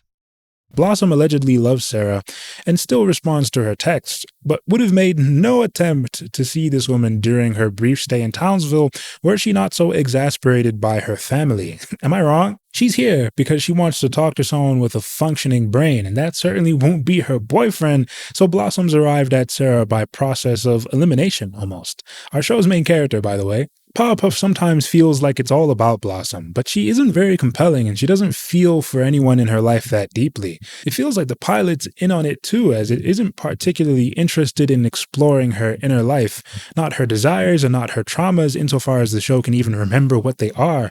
Blossom's not funny, she's not powerful, she's not smart, even though the script insists that she is. She doesn't really know what she wants, even though she thinks she does, and if you don't believe me, just wait. Her other sisters have more going for them, and Bubbles in particular is more attached to the people in her life. She has more drive, more personality, tangible goals. Blossom gets this one-on-one sit-down with Cerebellum, though, because she's really the main character of this story, and that's neither here nor there, but she's Powerpuff's least interesting character. Put her in a room with the only other well-adjusted person in this show and Cerebellum, and now you're cooking with sleeping gas. Drake really does care deeply about you guys. He just didn't want you to hide your light. He thought pushing you was a form of love? Well, it didn't feel like it. And we were punished for his dream. It was your dream too. All three of you loved it. You just didn't have any agency or independence. That was his mistake. He's not a bad guy, Bloss. He can be enraging and oblivious, trust me. I dated the man for 9 years, but he has a good heart. When he talked to me about you guys in private, it wasn't about fighting or flying. It was about all the real stuff he loved about you. Really? It kind of sounds like you still love him. Yuck. This shit makes me shudder, man. And the worst part is Sarah gaslighting the audience on behalf of the worst man alive, Professor Drake Utonia. He didn't want you to hide your light. What is she talking about? On page one, Bubbles says en route to a mission, don't forget to smile. Daddy says our image is as important as our efficacy. This is the mantra he had his girls live by. They've committed it to memory. He used their carefully curated images to establish a brand empire that he controlled. He says with his own mouth that he didn't want children, he wanted phenomena. The only interaction we've seen Drake and Cerebellum have is the one from 30 pages ago where he tells her to know your place. You're not part of my family, end quote, because she voices disapproval at him robbing the girls of their childhood. And this same woman is under the illusion that Drake has the capacity to love his daughters or anybody. Same Drake who told Sarah to her face that he only allows his kids to have 2 outside friends each. And she's blushing at the thought of this man right now. How does Blossom not think this is an insult? Well, she doesn't because she's, of course, moved by Cerebellum's horse shit. She opens her phone to text Drake. We don't know what she says for now, but this is meaningful in a symbolic sense, right? By texting Drake, a guy who she doesn't text, as we've established earlier in this same scene, she's expressing that she's finally open to rebuilding that bridge, that connection with her father. This should be an impactful moment, but Blossom only reveals that she doesn't respond to Drake's text in the same scene where she finally texts him. I never even got the indication that Drake texts his children at all until this point. The girls exchange birthday Eve texts the day before Blossom flies into Townsville, but we don't see any evidence that Drake has also sent Blossom a text. Like, we don't see an "I'm so excited to see you" message from him that she leaves on read or anything like that. This is a missed opportunity, obviously, but does it really matter at this point? It wouldn't make this moment any less dumb. That's Cerebellum's only real scene in the pilot, by the way. She's just here to do damage control for Drake, a guy who spent the last several years of their relationship telling her to talk to the hand. Thanks, Sarah. Bubbles and Drake are back at the kitchen table. They're looking through the footage Ace shot last night and coming up with conspiracy theories about why people's internet is going out. It's just two dummies telling each other exactly. But Drake spots Henrietta at her window in the background of one of these shots, and Bubbles recognizes her. Why did Henrietta show up at the Utonium household and expose her face to the Powerpuff Girls? Who knows? She showed up with one robot caterpillar and no coherent plan. It seems like she was just there so that Bubbles could recognize her in this scene. Anyway, we can forget about this because Drake's about to piss me off again. On the footage, Bubbles spots Henrietta at the window. That's the same little girl we met in front of the house. Coincidence? Maybe we should look into her. She's like 10. So are you. Back when many a villain made the mistake of underestimating my girls. Are we being serious? Drake hasn't earned the right to say this. He doesn't get to try and endear himself to Bubbles or the audience after being an unlikable, irredeemable prick for 40 consecutive pages. I won't allow it. Not a single positive trait about this man that I could give you, and on page 40 we swing wildly into full rehab mode. Who would have bought this had the show come out? It's like the CW thought too little of the audience they were hoping to sell this story to. Then again, this is the same network that airs. So, of course, Drake also gets Blossom's text in this scene and smiles. It's revealed that she's telling her father to look out for the barfly's yellow eyes. Remember Carutha's? Look at that. Progress. Maybe I can come back from this after all. You know, once I get my money today, we can use part of my cut to go deeper with our investigation. Drake looks guilty at the mention of the money. Right. I have to rinse. Gotta look fresh for the trust fund meeting. This nigga lied about the funds too, I'm crying. We've already established that his children think he's a liar, and even worse, that his lies have put his children in danger. Now we're teasing that the girls' grand return to Townsville is predicated on a lie. The Powerpuff Girls are only here because they were promised trust fund money for their birthday. Buttercup brought this up several times yesterday, even to Drake's face, but now that Bubbles brings it up on the day of transaction, Drake is sweating bullets. Gotta look fresh for the trust fund meeting. Bubbles skips out. Drake keeps looking at the Henrietta footage. Her face is stormy, mysterious, possibly evil. A man who looks evil in the face every time he sees a mirror acknowledging his twin. That's money. Or it would be if Drake had any. We cut to Henrietta. She's in her lair, working on her special anti-Powerpuff woolly bear caterpillars.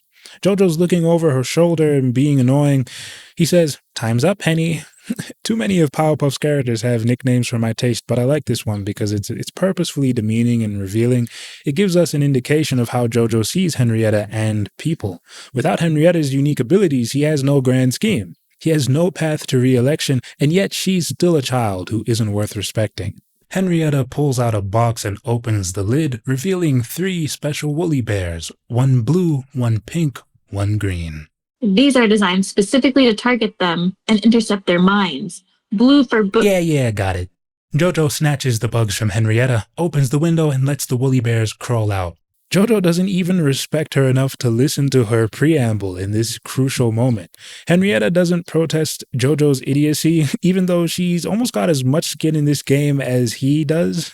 Regardless, we see one of Henrietta's woolly bears appear on Bubbles' windowsill as she's getting ready for the big transaction. Meanwhile, Blossom's returned home. She's in the driveway when she notices a woolly bear on her arm. She places it on a leaf. It falls into a pool and short circuits. Buttercup yelps at the sight of her woolly bear coiling around her cup of coffee and flicks it down the drain, turning on the garbage disposal afterwards. It seemingly takes half a page for Jojo's plan to fall apart, but that doesn't mean the action is over. The girls meet with Drake and Larry the lawyer in the living room to learn about the large lump sum they're receiving. We make note of Bubbles' woolly bear crawling towards her ear as it is revealed that each girl is set to receive $5,000. $5,000. I'm sorry, what? Look, this isn't easy for me to say. I saw how hard you girls worked, how brave you were in all those battles, and I wanted to maximize your earnings, so I made some investments. What did you invest in, Dad? Well, some real estate in 2008. And then, fidget spinners. Have you guys heard of cronuts? The money's gone? And you knew about it? Why did you make us come out here? Because I miss you.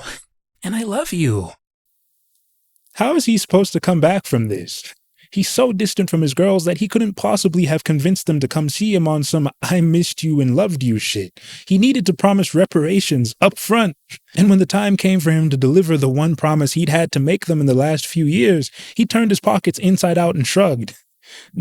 Drake says he loves these women, but he hasn't backed that claim up with even one action so far. He can't even say he'll do something for them, then do it without saying, sorry, I'm just an idiot. Oh boy, I just can't do anything white. And he didn't drag his kids back to Townsville because he missed them anyway. First thing he said after wishing the sisters a happy birthday was, I believe a darkness may be returning. They didn't even cut the cake. Not let's play charades. Not let's catch up now on the last few years. I have no idea what you three have been up to since you guys don't talk to me. No. I believe a darkness may be returning, followed by sending the girls off on a mission that took them the whole night to complete. That was on their birthday. And he wasn't even on comms like Wade from Kim Possible. He wasn't tapped in with his daughters at all, like you'd expect of a guy who misses them. He was sitting at home doing fuck all. And now at his absolute lowest, he wants to say he misses and loves them. Drake, you bastard. I know exactly what you are. Because I miss you.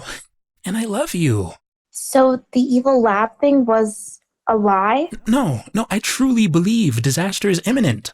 You are mentally ill. This is why I don't call or visit. She picks up a vase. Drake instinctively ducks and cowers. I'm sorry, Buttercup. Yo, she's about to kill this nigga. She forgot she has superpowers. Problematic queer girl rep is how you know we've come a long way, but she's not actually going to throw that vase at this man's head because Bubbles has got a chair and she's going ballistic. She flings it through a window and everyone's like, huh? The script says she's Hulk-level furious in all caps. What about me? As she angrily gesticulates, she unwittingly flings off the woolly bear. Larry drops the briefcase and runs. The woolly bear heads for Bubbles again, crawling up her leg. I always believed in you and defended you, Dad. Even when you sold away our likeness to that cartoon, which, by the way, totally whitewashed us, even then I had your back. I always had a smile on my face. I never broke character, even though there was so much more to me. I always put family and the team first, no matter what. Sweetie. Drake tries to stop Bubbles as she heads for the jagged hole where the window used to be. Drake puts his hand on her arm. I'm out of here. It's relapse time. So much going on here, but it's relapse time is one of the craziest lines I have ever read. As we can see here, it was originally Bubbles who had the honor of delivering the totally whitewashed us line. By the time of the reshoots, they'd given the line to Buttercup and she'd say it while the girls were en route to the Volcano Bar. Yeah, it was fun when we were just fighting baddies, but it changed. Not to mention that cartoon that completely whitewashed us. Which is smart because the stakes are too high right now for Bubbles to be making quips. But also, having a light-skinned Buttercup say that the original cartoon whitewashed her is absolutely tremendous irony. Put your allegiance to the original Powerpuff Girls aside for a second and just appreciate how good a bit that is. It's the absolute funniest thing that this pilot does. I actually love this line. Now, of course, it is objectively insulting to imply that the original canon is false and then say it whitewashed the actual canon that we're also just being made privy to now. But if you can get past that, then yeah, this is pretty funny. But why would Bubbles say this? She's white. Anyway, there's something to this moment with Bubbles, I think. She's finally breaking under the stress of being the perfect actress, right? I never broke character, even though there was so much more to me. It's hilarious to poke fun at Craig McCracken's take on Bubbles, even though that character has more to her than anybody I could name from this pilot. That aside, it's clear that the CW's Bubbles grew up thinking she'd eventually be rewarded in some way if she excelled at the role of Bubbles, the Powerpuff Girl. But she wasn't. She wasn't rewarded by Drake as a child, and she wasn't rewarded by Hollywood as a teenager. Now that she's returned to Townsville, she intends to put the pieces of her life back together, first by shooting a documentary about her return as a way to literally reclaim her own narrative from Drake, and second by securing a decade plus of back pay through the trust fund Drake has set up for her. You might equate this in a way to Bubbles suing Drake for emotional distress in order to potentially win a lump sum. The stakes are high for Bubbles because if she can't get that money, that means that she spent her life suffering for nothing. And Drake pulls the rug from underneath her and her sisters when he reveals that he's squandered the funds. Everything was for naught. Her performance was for naught. So Bubbles finally has had enough, and she's made the conscious, public choice to relapse. As justified a crash out as I've ever seen, despite the outrageous absurdity of the line itself, no pun intended, none of her family members have anything to say about her telling them that she's going to relapse, by the way, because she's the punchline. It's supposed to be funny that she's going to relapse. It's not the 90s anymore, though. No one thinks this is funny. I'm actually quite concerned. The girls finally abandon Drake. They've had enough of him. But the woolly bear that was meant for Bubbles is flung off of her when she flies out of the shattered window to exit the scene. It had been crawling up her arm while she was ranting and now has landed on the professor. He gets possessed instead, which, coincidence or not, relieves him of the pressure of having to listen to Blossom finally confront him about the part he played in Mojo's death. You stole my childhood. Because of you, I killed Mojo, and it ruined my life. Do you even care? Drake is silent. We see a moment of a yellow glint in his eye, but Blossom doesn't see it. Cool. Got it. I never want to see you again. Would feel like a poignant moment if the show didn't have Bubbles use Blossom's traumatic encounter with Mojo as a stick to beat her with. Are we supposed to care about Blossom's baggage or not? Cut to a jail cell the morning after all this commotion. Bubbles has landed herself a brief staycation after getting too high and freeing a bunch of snakes from the Townsville Zoo, according to Ace, the manager guy and camera guy. He's here to pick her up because her sisters didn't care enough about her to follow up on the whole it's relapse time thing. Shouts out to Ace, by the way. Clearly the only person in Bubbles' life who cares about her, or at least he comes close. Bubbles was born for the bright lights, and he believes in her despite her not having proved very much. He doesn't know if the documentary Bubbles is Back will generate any income worth a damn. He's not making money off of her. In fact, Ace knows that she doesn't have anything in her trust fund, and she probably bigged that money way up in conversations with him. Yet he's here. The only guy who's checking on her, because Ace believes in Bubbles as much as I do. Blossom told her father that she's cool on seeing him, but she's still at the Utonium house drinking coffee by the time we return to her POV. Remember that caterpillar Buttercup threw down the drain and eviscerated? It managed to crawl out of the sink, despite the other one falling in a pool of water and short-circuiting. It's all mangled, but it still follows Blossom upstairs to her room, making one last attempt to complete its mission. Buttercup's around too, so the girls talk about Caruthers and his yellow eyes. Blossom can't get over them, but Buttercup fails to see what's so important about them. He probably has liver disease. Look, this spidey sense you're feeling right now, it's the part of you that would like to believe there's an evil in town, because that means maybe Dad's not a pathological liar, but, Occam's razor. Your dad is a pathological liar, and the presence of evil in town wouldn't absolve him one bit. A broken deadbeat is right twice a day, or in Drake's case, once in a lifetime. Let's see, Bubbles comes back after a long night in the slammer, just in time for Buttercup's mangled caterpillar to crawl into Macy's ear. Yeah, Macy, the girl from the bar. She said she had to go do acro yoga or something yesterday, but she's come back in time to be possessed by a robot insect. Hooking up with superheroes, huh? This is usually all it'll get you, not that I'm speaking from experience or anything.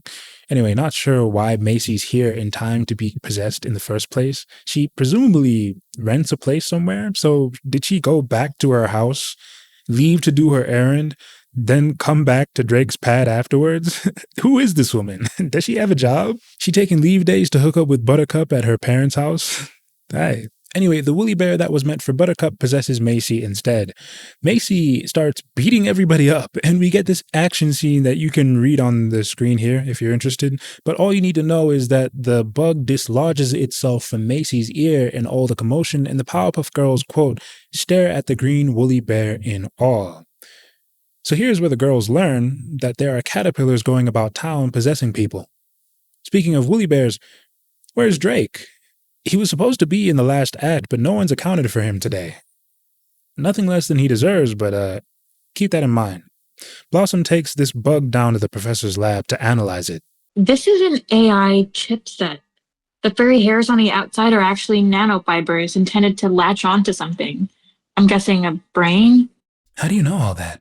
I have a PhD in biotech. Really? You guys didn't know that? Yeah, I understand those AI chipsets from Huawei are flying off the shelves. Also, your sisters didn't know you had a PhD in biotech because you didn't see fit to tell them. Wait, didn't you meet your boyfriend at the biotech company you supposedly work at? How is he doing, by the way? Blossom theorizes that these woolly bears were engineered for mind control. The girls recall that night at the bar. They recall Henrietta. Bubbles brings up that the little girl appeared in Ace's footage, and everyone puts two and two together. I can't believe this. I really thought Drake made it all up. Like that mom who poisoned her kids for Disney tickets. So crazy. Like, think bigger. I didn't want to smile at that line, but I did.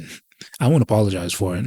No time for jokes, though, because everyone's Google alerts start pinging. It seems like there's some commotion going on downtown. Blossom turns on the TV to see Townsville in disarray. Folks are rioting in the streets, beating each other up, and causing property damage. Why is this happening? How could this be?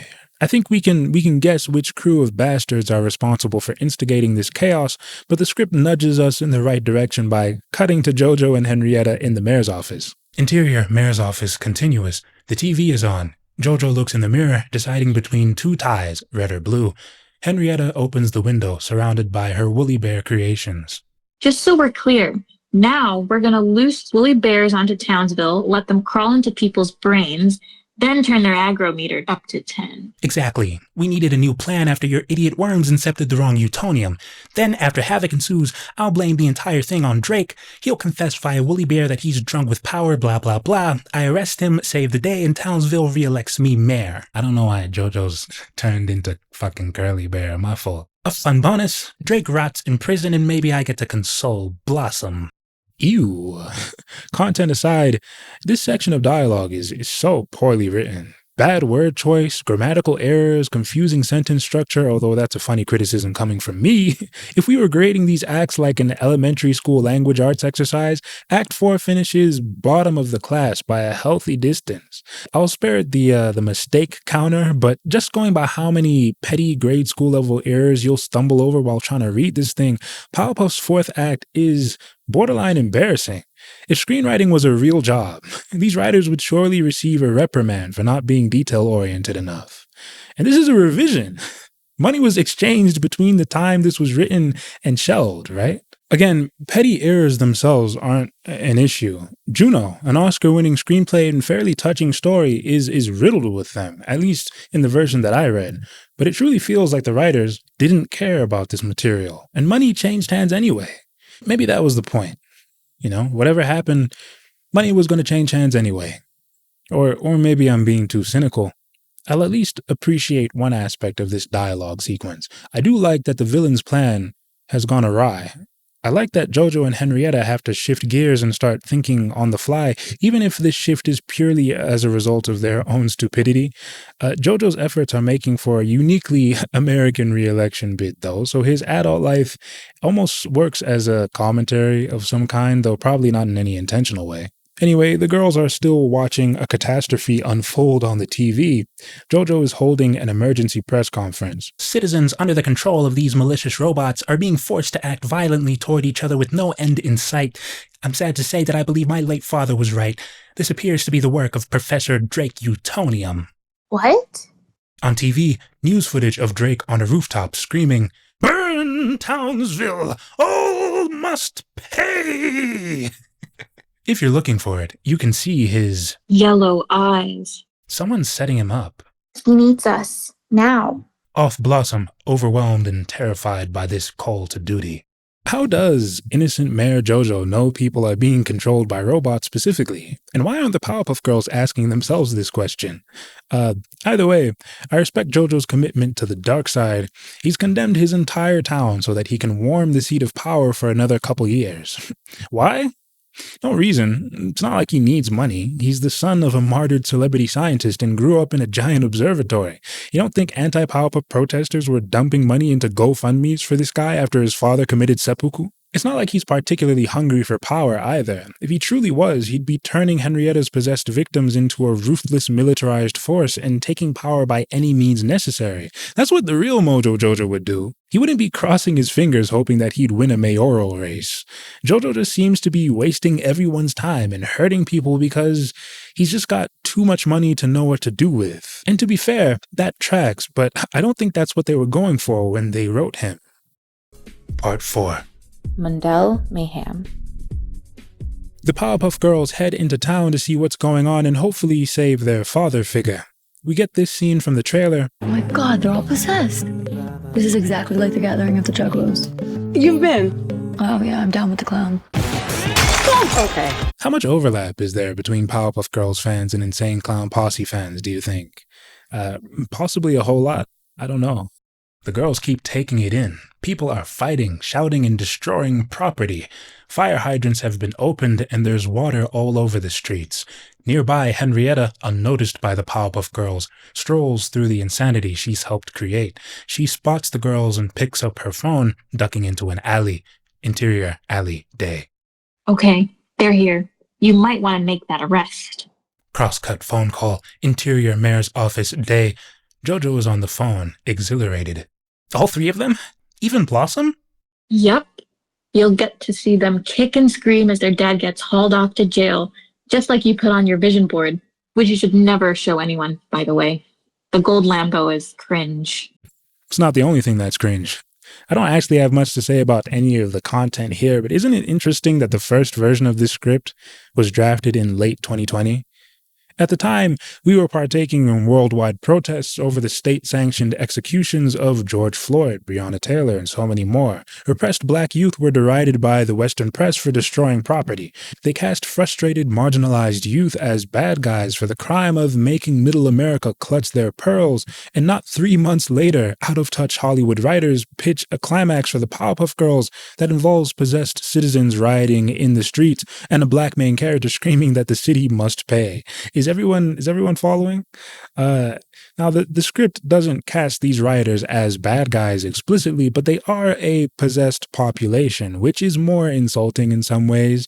If all went according to plan, this show might have debuted while folks were still in the streets. Yeah, my fault for getting too serious on the cartoons and games channel. All I'm saying is I think I would have pitched something else to anchor this episode's final moments, personally. Anyway, let's read on and see Jojo fumble the bag in real time. Jojo smiles, taking in this moment, when his pet monkey screeches. Jojo frowns, his mood darkening. No, it's not enough. I can't squander this opportunity. What do you want me to do, Jojo? I want them to know how it feels to watch their father die. New plan. New plan? Is this nigga serious? This plan is currently working. There is no new plan. Why are you coming up with a new plan? I like that the monkey forces him to recall his deceased father, though. That's a genuinely cute nod to the cartoon, in my opinion. Don't kill me. The Powerpuff Girls are nearby. They make their way through the carnage, looking for the building Drake was screaming expletives from when Bubbles starts feeling superhero's guilt. Guys, wait. What about all these people? They need us. Blossom looks around, conflicted. Buttercup keeps moving, then turns when she sees Blossom and Bubbles haven't moved. Come on! Saving Dad's life I get, but playing superhero again?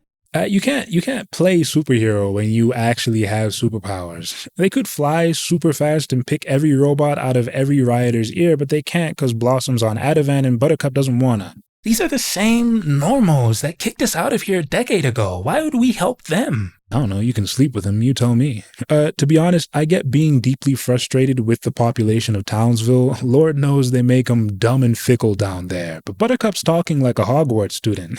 As if during her firefighting days, she met a guy who had a weird tattoo and he introduced her to new words like eugenics. She actually sees human beings as beneath her, which makes that hookup with Macy feel extra nasty now, or is it just me? Guys, I know everyone here rejected us for semi-misogynistic reasons, but Townsville is our home, and it's getting destroyed. We have to save it. And Dad, this is our chance to show them that they're wrong about us. Bubbles has real heart, and she is the moral anchor of the trio, trying and failing to rally the girls to a good and easy-to-deal-with cause. The sisters spend the rest of page 50 going back and forth about whether or not they should save this town. Buttercup ultimately succumbs and agrees, but Blossom just can't return to that life, which creates some pretty interesting tension. She's not a Powerpuff Girl anymore. I'm not a Powerpuff Girl anymore. She's got a job. She pays rent. She took a Spirit Airlines flight to get here, probably because she knew she wasn't staying long and could afford to travel with just a carry-on. She worked so hard to distance herself from her past life so that she could heal from it. Donning the mantle again would be a form of self-harm. It would be re-aggravating old war wounds. This part of the story doesn't necessarily make Blossom's character more likable, but it does make her character much more interesting, in my opinion. Blossom takes off because she's starting to have another panic attack. Bubbles starts to go after her, but Buttercup, who's been convinced by Bubbles' call to action, insists that they move on and save their fellow townspeople. Quote, "We'll do it for her, okay?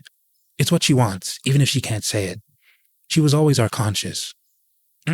First of all, no. If someone's having a panic attack, you should absolutely not let them fuck off somewhere to suffer alone while you wait for them to recover.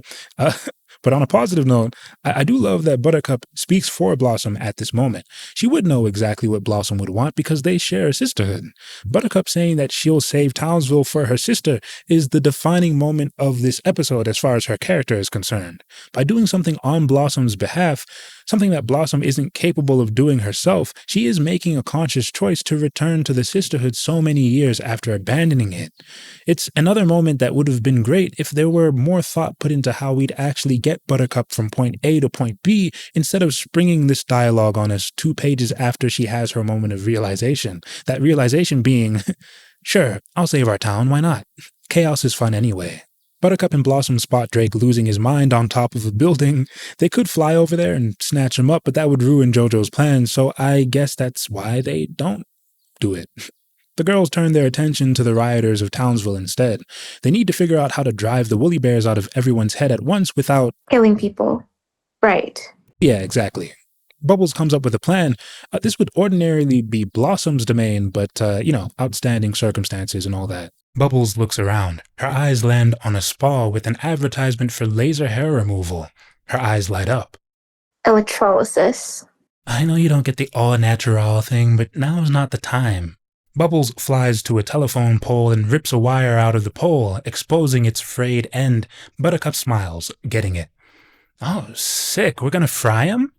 Yo, I understand that when faced with a lack of information, it's best to defer to the professionals. But dog, how are they going to lightly shock people with a telephone pole? Will they absorb the fatal portion of the electric shock into their bodies or something?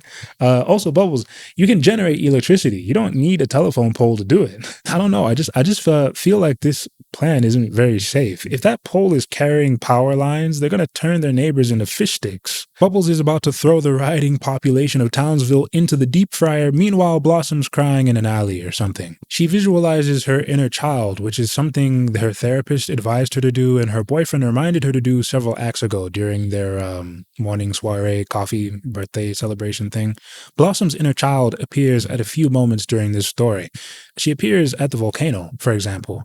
My assumption is that the inner child thing was a way for the CW to give fans an animated version of Blossom. Her inner child would just be her original incarnation from the cartoon, maybe a 3D-ified version, and she'd make sporadic appearances Lizzie McGuire style. That is just a total guess, but it would have been a good idea, in my opinion. Who are you calling a girl? Oh, that's me.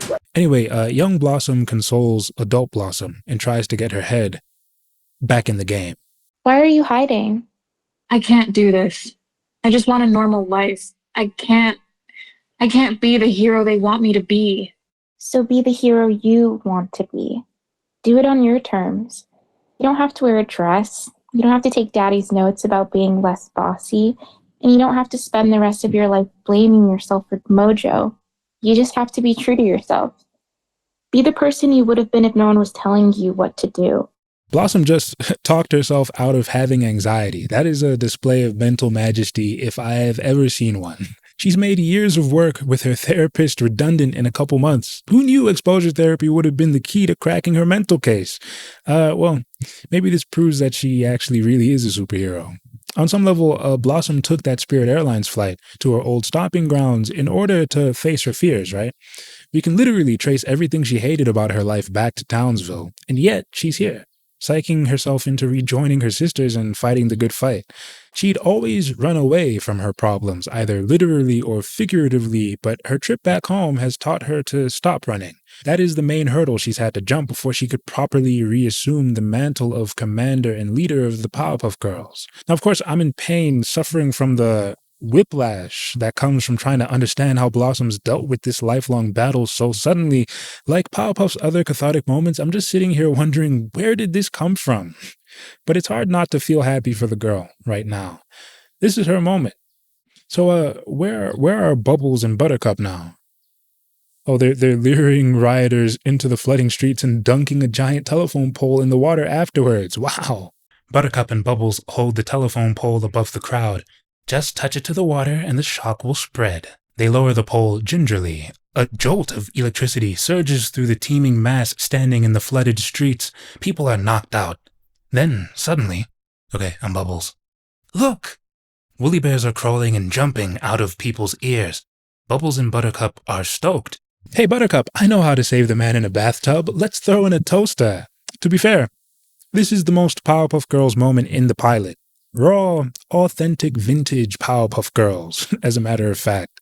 We're teeing up a problem, then having the girls respond with the most unorthodox, out-of-the-box, outrageous proposal for a solution ever, and it works every time. Bubbles kills 2 birds. All the rioters are knocked out, not dead, and the Woolly Bears have no hosts to latch onto. A flawless victory that a reborn Blossom had no hand in delivering, hilariously. How funny would it have been if Blossom had that massive eureka moment in the alley and still managed to turn up after the climax was totally over and done with? Anyway, hats off, Bubbles. She snatched the protagonist's chain and saved the day, and Buttercup helped too, I guess. Henrietta herself has to come out and acknowledge the girls after this L. She's scrambling, talking about some Drake. Reveal Henrietta on the roof of the building with Drake. The sisters are mid-air, holding the pole aloft. I have complete and total power over him. Right, Professor Quacktonium? Drake nods numbly. I knew you were a fake fan. Nobody's favorite is Blossom. Look, I don't know what you want with our dad, but please, let's talk this out. Girl to girl. You're not a girl. You're a boring grown-up who used to be cool. Hang it up and start a book club. A book club is crazy, shout out No Name. The girls are trying to figure out how to manage this giant telephone pole and make it all the way up to Drake at the same time, but Henrietta makes Drake walk the plank off the giant building they're standing on top of, and he plummets to his untimely demise. Just kidding. Blossom's back. Drake plummets towards the ground. Buttercup screams. Bubbles watches in terror as Drake falls. Daddy! Drake drops faster and faster, 30 feet away from the ground, then 20, then 10, when Blossom cuts through the air and scoops him up. That's my bitch right there. Thank you for the overdub. Don't lie. If you were watching this scene on the TV, you would have gotten goosebumps. Don't lie. Don't lie. Don't lie. Back in the air, Blossom soaks up her hero moment. Sorry, I'm late, Dad, but I had to make peace with an old... Drake slaps and scratches at Blossom, still possessed. Stop! Stop! Ow! You're so annoying. Bubbles gives credit to Blossom for saving the day, even though Bubbles saved the day and Blossom showed up to pluck Drake from the sky at the end. Henrietta teases a boss fight as her woolly bears start to crawl towards her in a mass, but she gets zapped by something and flies headlong into a building. Cue Buttercup posed just behind the spot where Henrietta once stood, holding a power cable. Buttercup appears to have just slain a 10-year-old girl, and all Bubbles has to say is, "Bud, way too much." Henrietta's obviously not dead, but the Powerpuff Girls are literally relieved that this little girl didn't die, bro. Yeah, I'd say way too much. This episode would have ended very differently had Henrietta succumbed to her injuries in the hospital or something, but as it is, the day is saved with no casualties on record.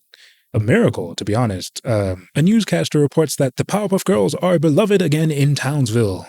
It's wild because the girls have been out of town for years at this point.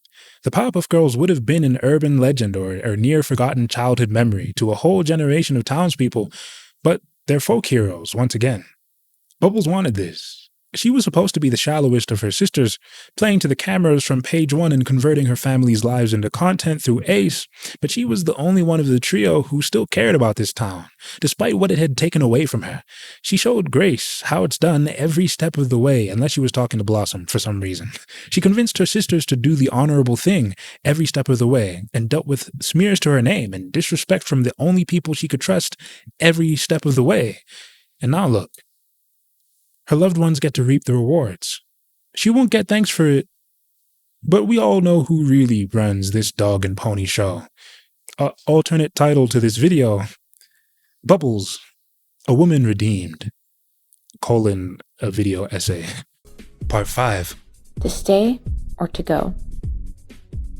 Yes, the girls are heroes again, so all is right in the world. Citizens of Townsville stop by Professor Utonium's house throughout the day to shower them with gifts and appreciation.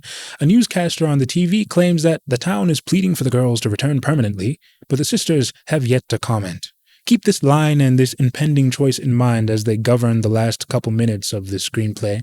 The girls have reversed their fortunes and have made their home a happy place again. It's nice. Everything's dandy at the moment. So, of course, it's time for the worst scene in the pilot as a disgraced, unemployed JoJo shows up in plain clothes to hand Blossom an action figure of herself. He's had this thing since he was a kid, which reminds you that the depth of his obsession with this woman is not natural or of this world. Imagine initiating a conversation with a woman by handing her a yearbook photo of herself from the 4th grade. That obviously would go well, right? Exterior, Drake's house, day. Blossom opens the front door as someone walks away. Jojo? Jojo turns, smiles shyly at Blossom. Hey, I was just leaving you guys a little token of appreciation. Scene is already completely outrageous. What is this sniveling fucker actually doing here? That's what Bubbles and Buttercup are probably asking themselves as they approach a nearby window to spy on their sister as she engages in some truly rancid conversation. Blossom picks up Jojo's gift. It's an action figure of her, the one we saw Jojo holding in the teaser.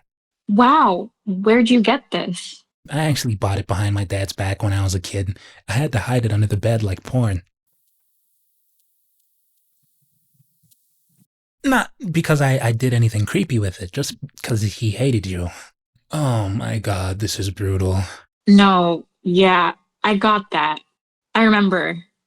I'm still so sorry, Jojo. It was an accident. Speaking of, I'm sorry about falsely accusing your dad of mass terrorism. Yeah, real egg on your face, huh? Little bit, yeah. Well, I guess we're even. I mean, we're not even. Nowhere close. I just mean, don't worry. Is she flirting? Girl. You think you guys are gonna stay? I don't know. We have to talk it out. Oh, I hope you do. Jojo starts to walk away. Jojo, why don't you hate me? It's not for lack of trying. Night. Blossom watches Jojo go, oddly drawn to him. Classic hate boner. Ah, man, what can you even say about this, man? No, I don't accept this. These are two enemies. They don't get an awkward, flirty, show-closing dialogue sequence, man. Why is Blossom oddly drawn to the guy whose dad she killed? The one guy who'd remind her of the most traumatic memory of her lifetime is turning her on with this stupid, nervous loser gimmick because it's not a CW program if we don't shoehorn some horrendous romantic subplot into a show that didn't really need to have one. We're so close to the finish line, bro. Did this have to happen, really? The thing is, this dialogue sequence is supposed to make you cringe a bit. That's why Bubbles and Buttercup get to overhear the whole thing.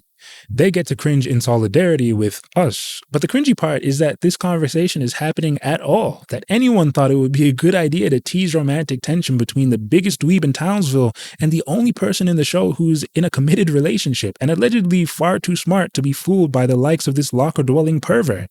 That's what makes this moment so pathetic, in my opinion. The idea behind this conversation is that Blossom and Jojo go from awkward floundering to building a surprising rapport in one short conversation, implying that they have chemistry. But why is Jojo, a guy who we go to great lengths to show has no modicum of charisma in his DNA, able to get the better of Blossom and even win her interest by the end of this conversation? Why is the smartest young woman in Townsville too charmed to see through this nonsense? And to be clear, this is nonsense. He's just fucking with her. But it just feels disrespectful to JoJo and Blossom, and therefore also me, the audience of one, to contort their characters into an unrecognizable shape just so we can force an obviously really bad, nothing good can come of this subplot. It would be bad even if Blossom was also fucking with JoJo and this was actually a 5-dimensional chess game between masterminds. But we know that that's not what's happening because JoJo is canonically dumb and bad at making plans. Blossom getting strung along by a guy who nobody could name a single likable or attractive thing about years after Cerebellum decided that she couldn't stand to be around Drake for another second. Does Powerpuff like its good guys or not? Am I right?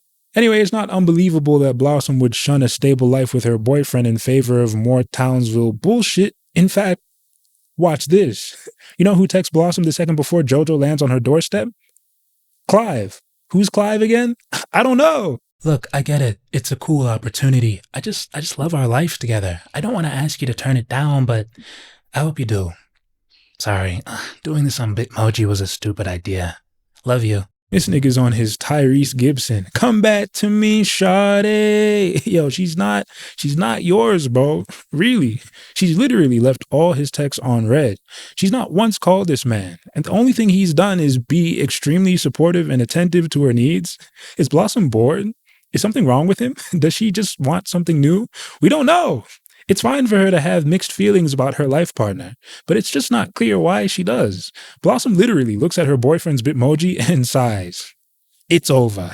Yo, if you think this woman is leaving Townsville to return to an objectively good life instead of playing a season-spanning cat and mouse game with the dorkiest nepo baby in the city, then please come to my desert, bro. I've got a Mirage to sell you. Interior Utonium House, dining room, night. The sisters talk over each other at dinner, telling Drake a story.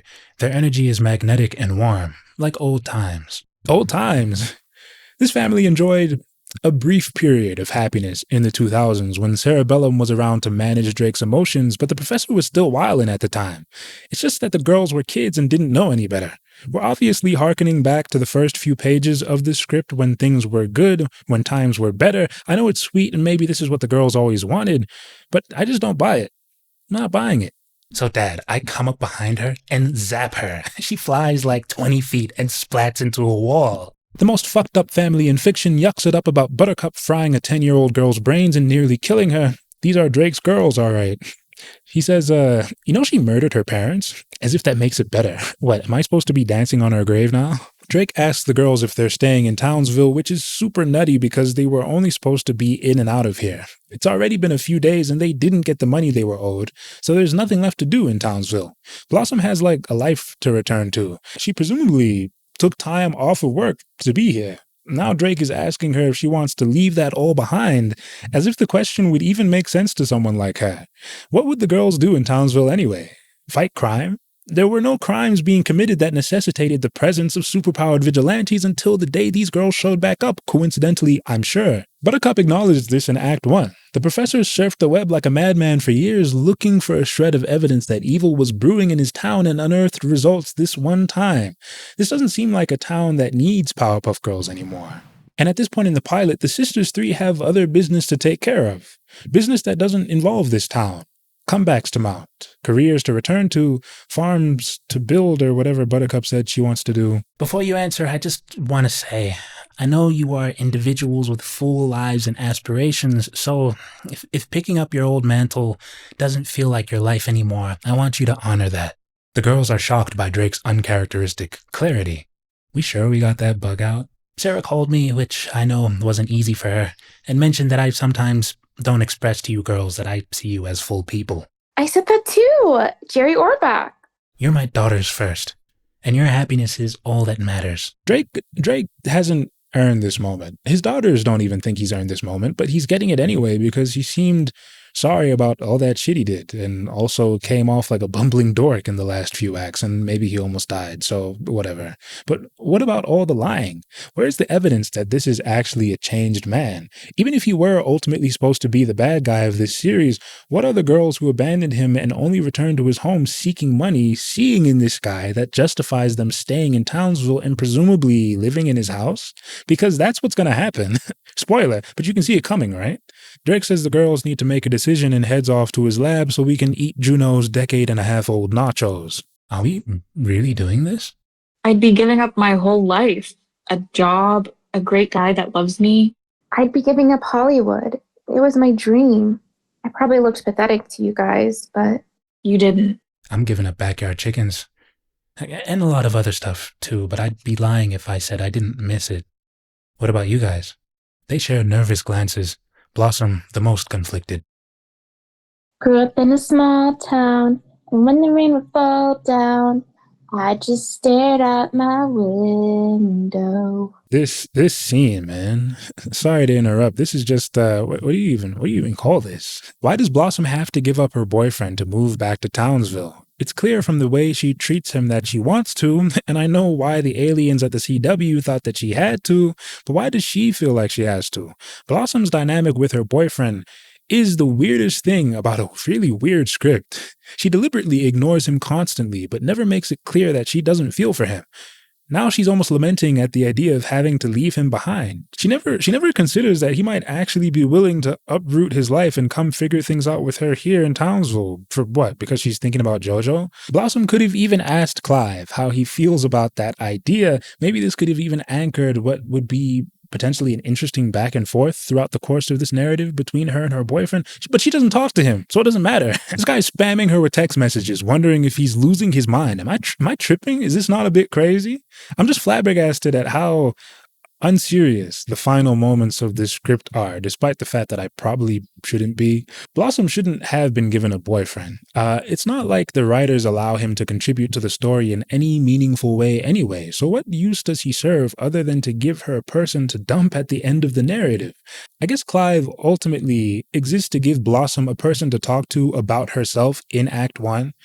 His conversation with her allows her to reveal some details about her inner life to the audience and gives us necessary information about where the story is headed.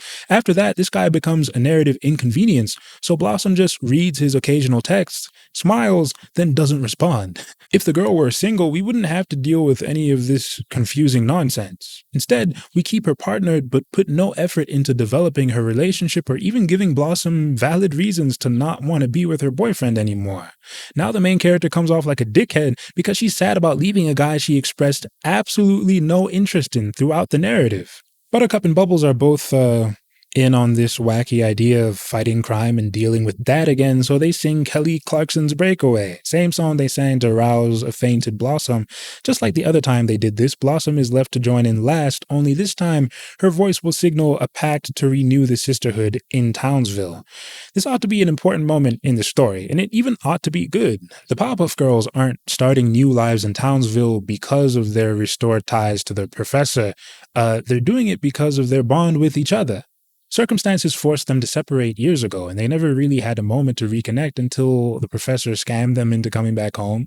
But their reunion reminded them that the best thing they have in this life is each other.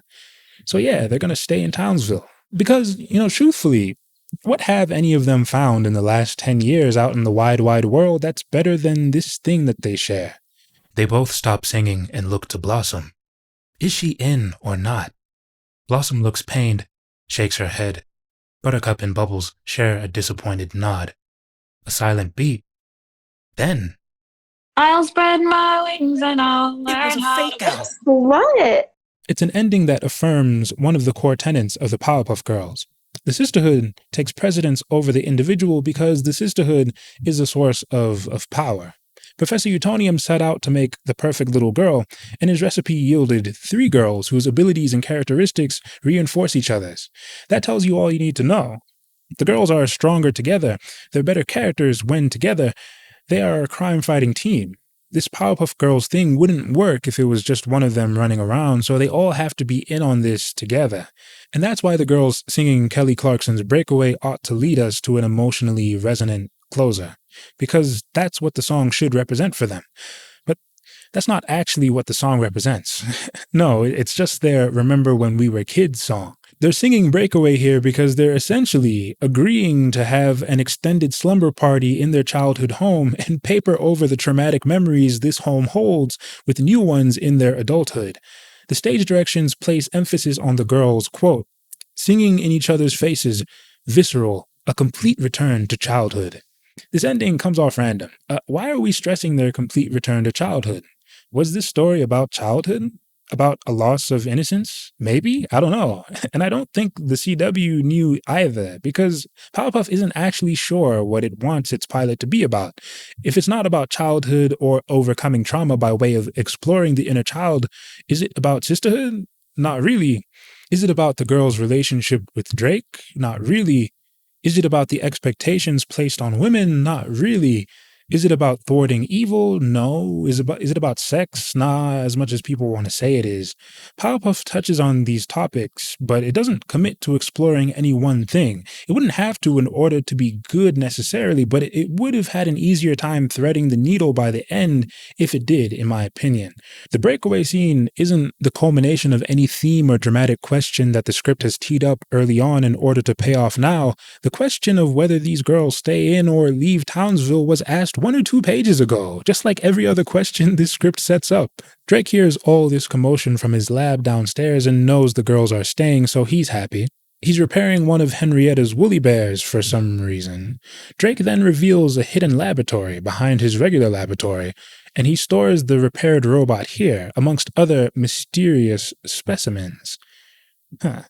His kids' portraits are on a nearby wall, and he looks at the pictures, guilt-stricken. There are online interpretations of what this all could mean, including one where Drake is secretly conducting experiments on monsters that he intends to unleash on Townsville because he's evil, but that would mean that this moment is a twist of some sort. And while the passage is written like it is a twist, the guy's already admitted to sicking creatures on Townsville for clout. He's not evil now just because he has a secret lab where he does it. He's been evil. And then speaking of evil, remember that action figure JoJo gave Blossom? Well, it's spying on the girls as they make merry to Kelly Clarkson's breakaway. JoJo's in his observatory, peeping on women through a camera feed in the action figure's head because today's a day that ends in Y. He's posed in front of a giant screen, scowling and muttering to himself like Hawkmoth at the end of a Miraculous Ladybug episode, and it's here where we cut to black. The end. Part 6. Is Powerpuff good? There are things to like about Powerpuff. Like I said, the show is good in concept. There are elements present here that make for a decent tasting formula, ideas that mix well, jokes that land, and character moments that almost compel if you're willing to give Powerpuff an honest shot. The final result is pockmarked with questionable ideas, but a campy show about the Powerpuff Girls shot in live action sounds fun, even smart as far as dollars and cents are concerned. I like the writers that they picked for the show. I think the CW had cultivated the perfect audience to receive it, but making all the correct appointments won't force the creative team, the higher-ups, or anyone involved in the production to care about the material they're adapting. And Powerpuff isn't a show that was handled with any care at all, insofar as the CW even planned to actually make this thing and Cartoon Network's IP wasn't just a victim to some weird money laundering scheme, which is a possibility that I am more than willing to entertain. It's a bad script, and it's hard to mine it for quality when it's constantly shrugging its shoulders at you, asking why all this matters so much anyway. A hard pill to swallow when you also have to endure constant digs at and misrepresentations of the show you like. There's a version of Powerpuff that fans of Craig McCracken's cartoon would be drawn to. A fun, quirky, maybe even edgy sister series that aligns itself with the spirit of the original work. A bold new take on the girls that fans might accept because those that took part in the production clearly loved the source material. Or maybe the Powerpuff Girls were never supposed to grow up. Maybe they were supposed to live as children in our minds forever. And maybe that's okay too, because the Powerpuff Girls as they are were good enough. In fact, they were better than good. They taught us to aspire to be more, to do more for others. 3 superpowered kindergartners were ambassadors of that simple philosophy. And maybe immortalizing their ideals is better than selling them out so that we can see them one last time. Thanks for watching. Drake and Sarah have been dating for 9 years. Like they live like Yeah. Cerebellum? Okay. it's cerebellum. For no good reason. There's no reason why that should be happening. I'm lost. What is this show about? What? Well, none of this makes sense. Post Harambe. No one cares anymore. Golly. Harambe. They're just like spitfiring any like references, like cultural references as they can. Not to be confused with your other film, Bubbles on Her Back. So rude. Mean. They don't care about the Powerpuff Girls at all. Too much. This is not. Okay, I hope this never airs. Really, I really hope this like never comes to be. It was heated too much. Yeah. I'd say 6 times is enough. God. God. I still am like trying to understand why they made him evil in the version. Yeah. And then they cast him as a black man with this turd. I don't understand how JoJo can come back from this. Like, why do they have to be love interests? Yeah. I had to hide it under the bed like porn. Why? The frowning face. No. Like, that's nasty. I just don't. This will never make sense to me. Oh. None of it is making sense. Why? Like, what from the original cartoon would have made them make it this way? Like, like as. What the funniest thing about this is, it's the one character in the show who is in an active relationship. Wait. Oh yeah. Wait a second. Clyde.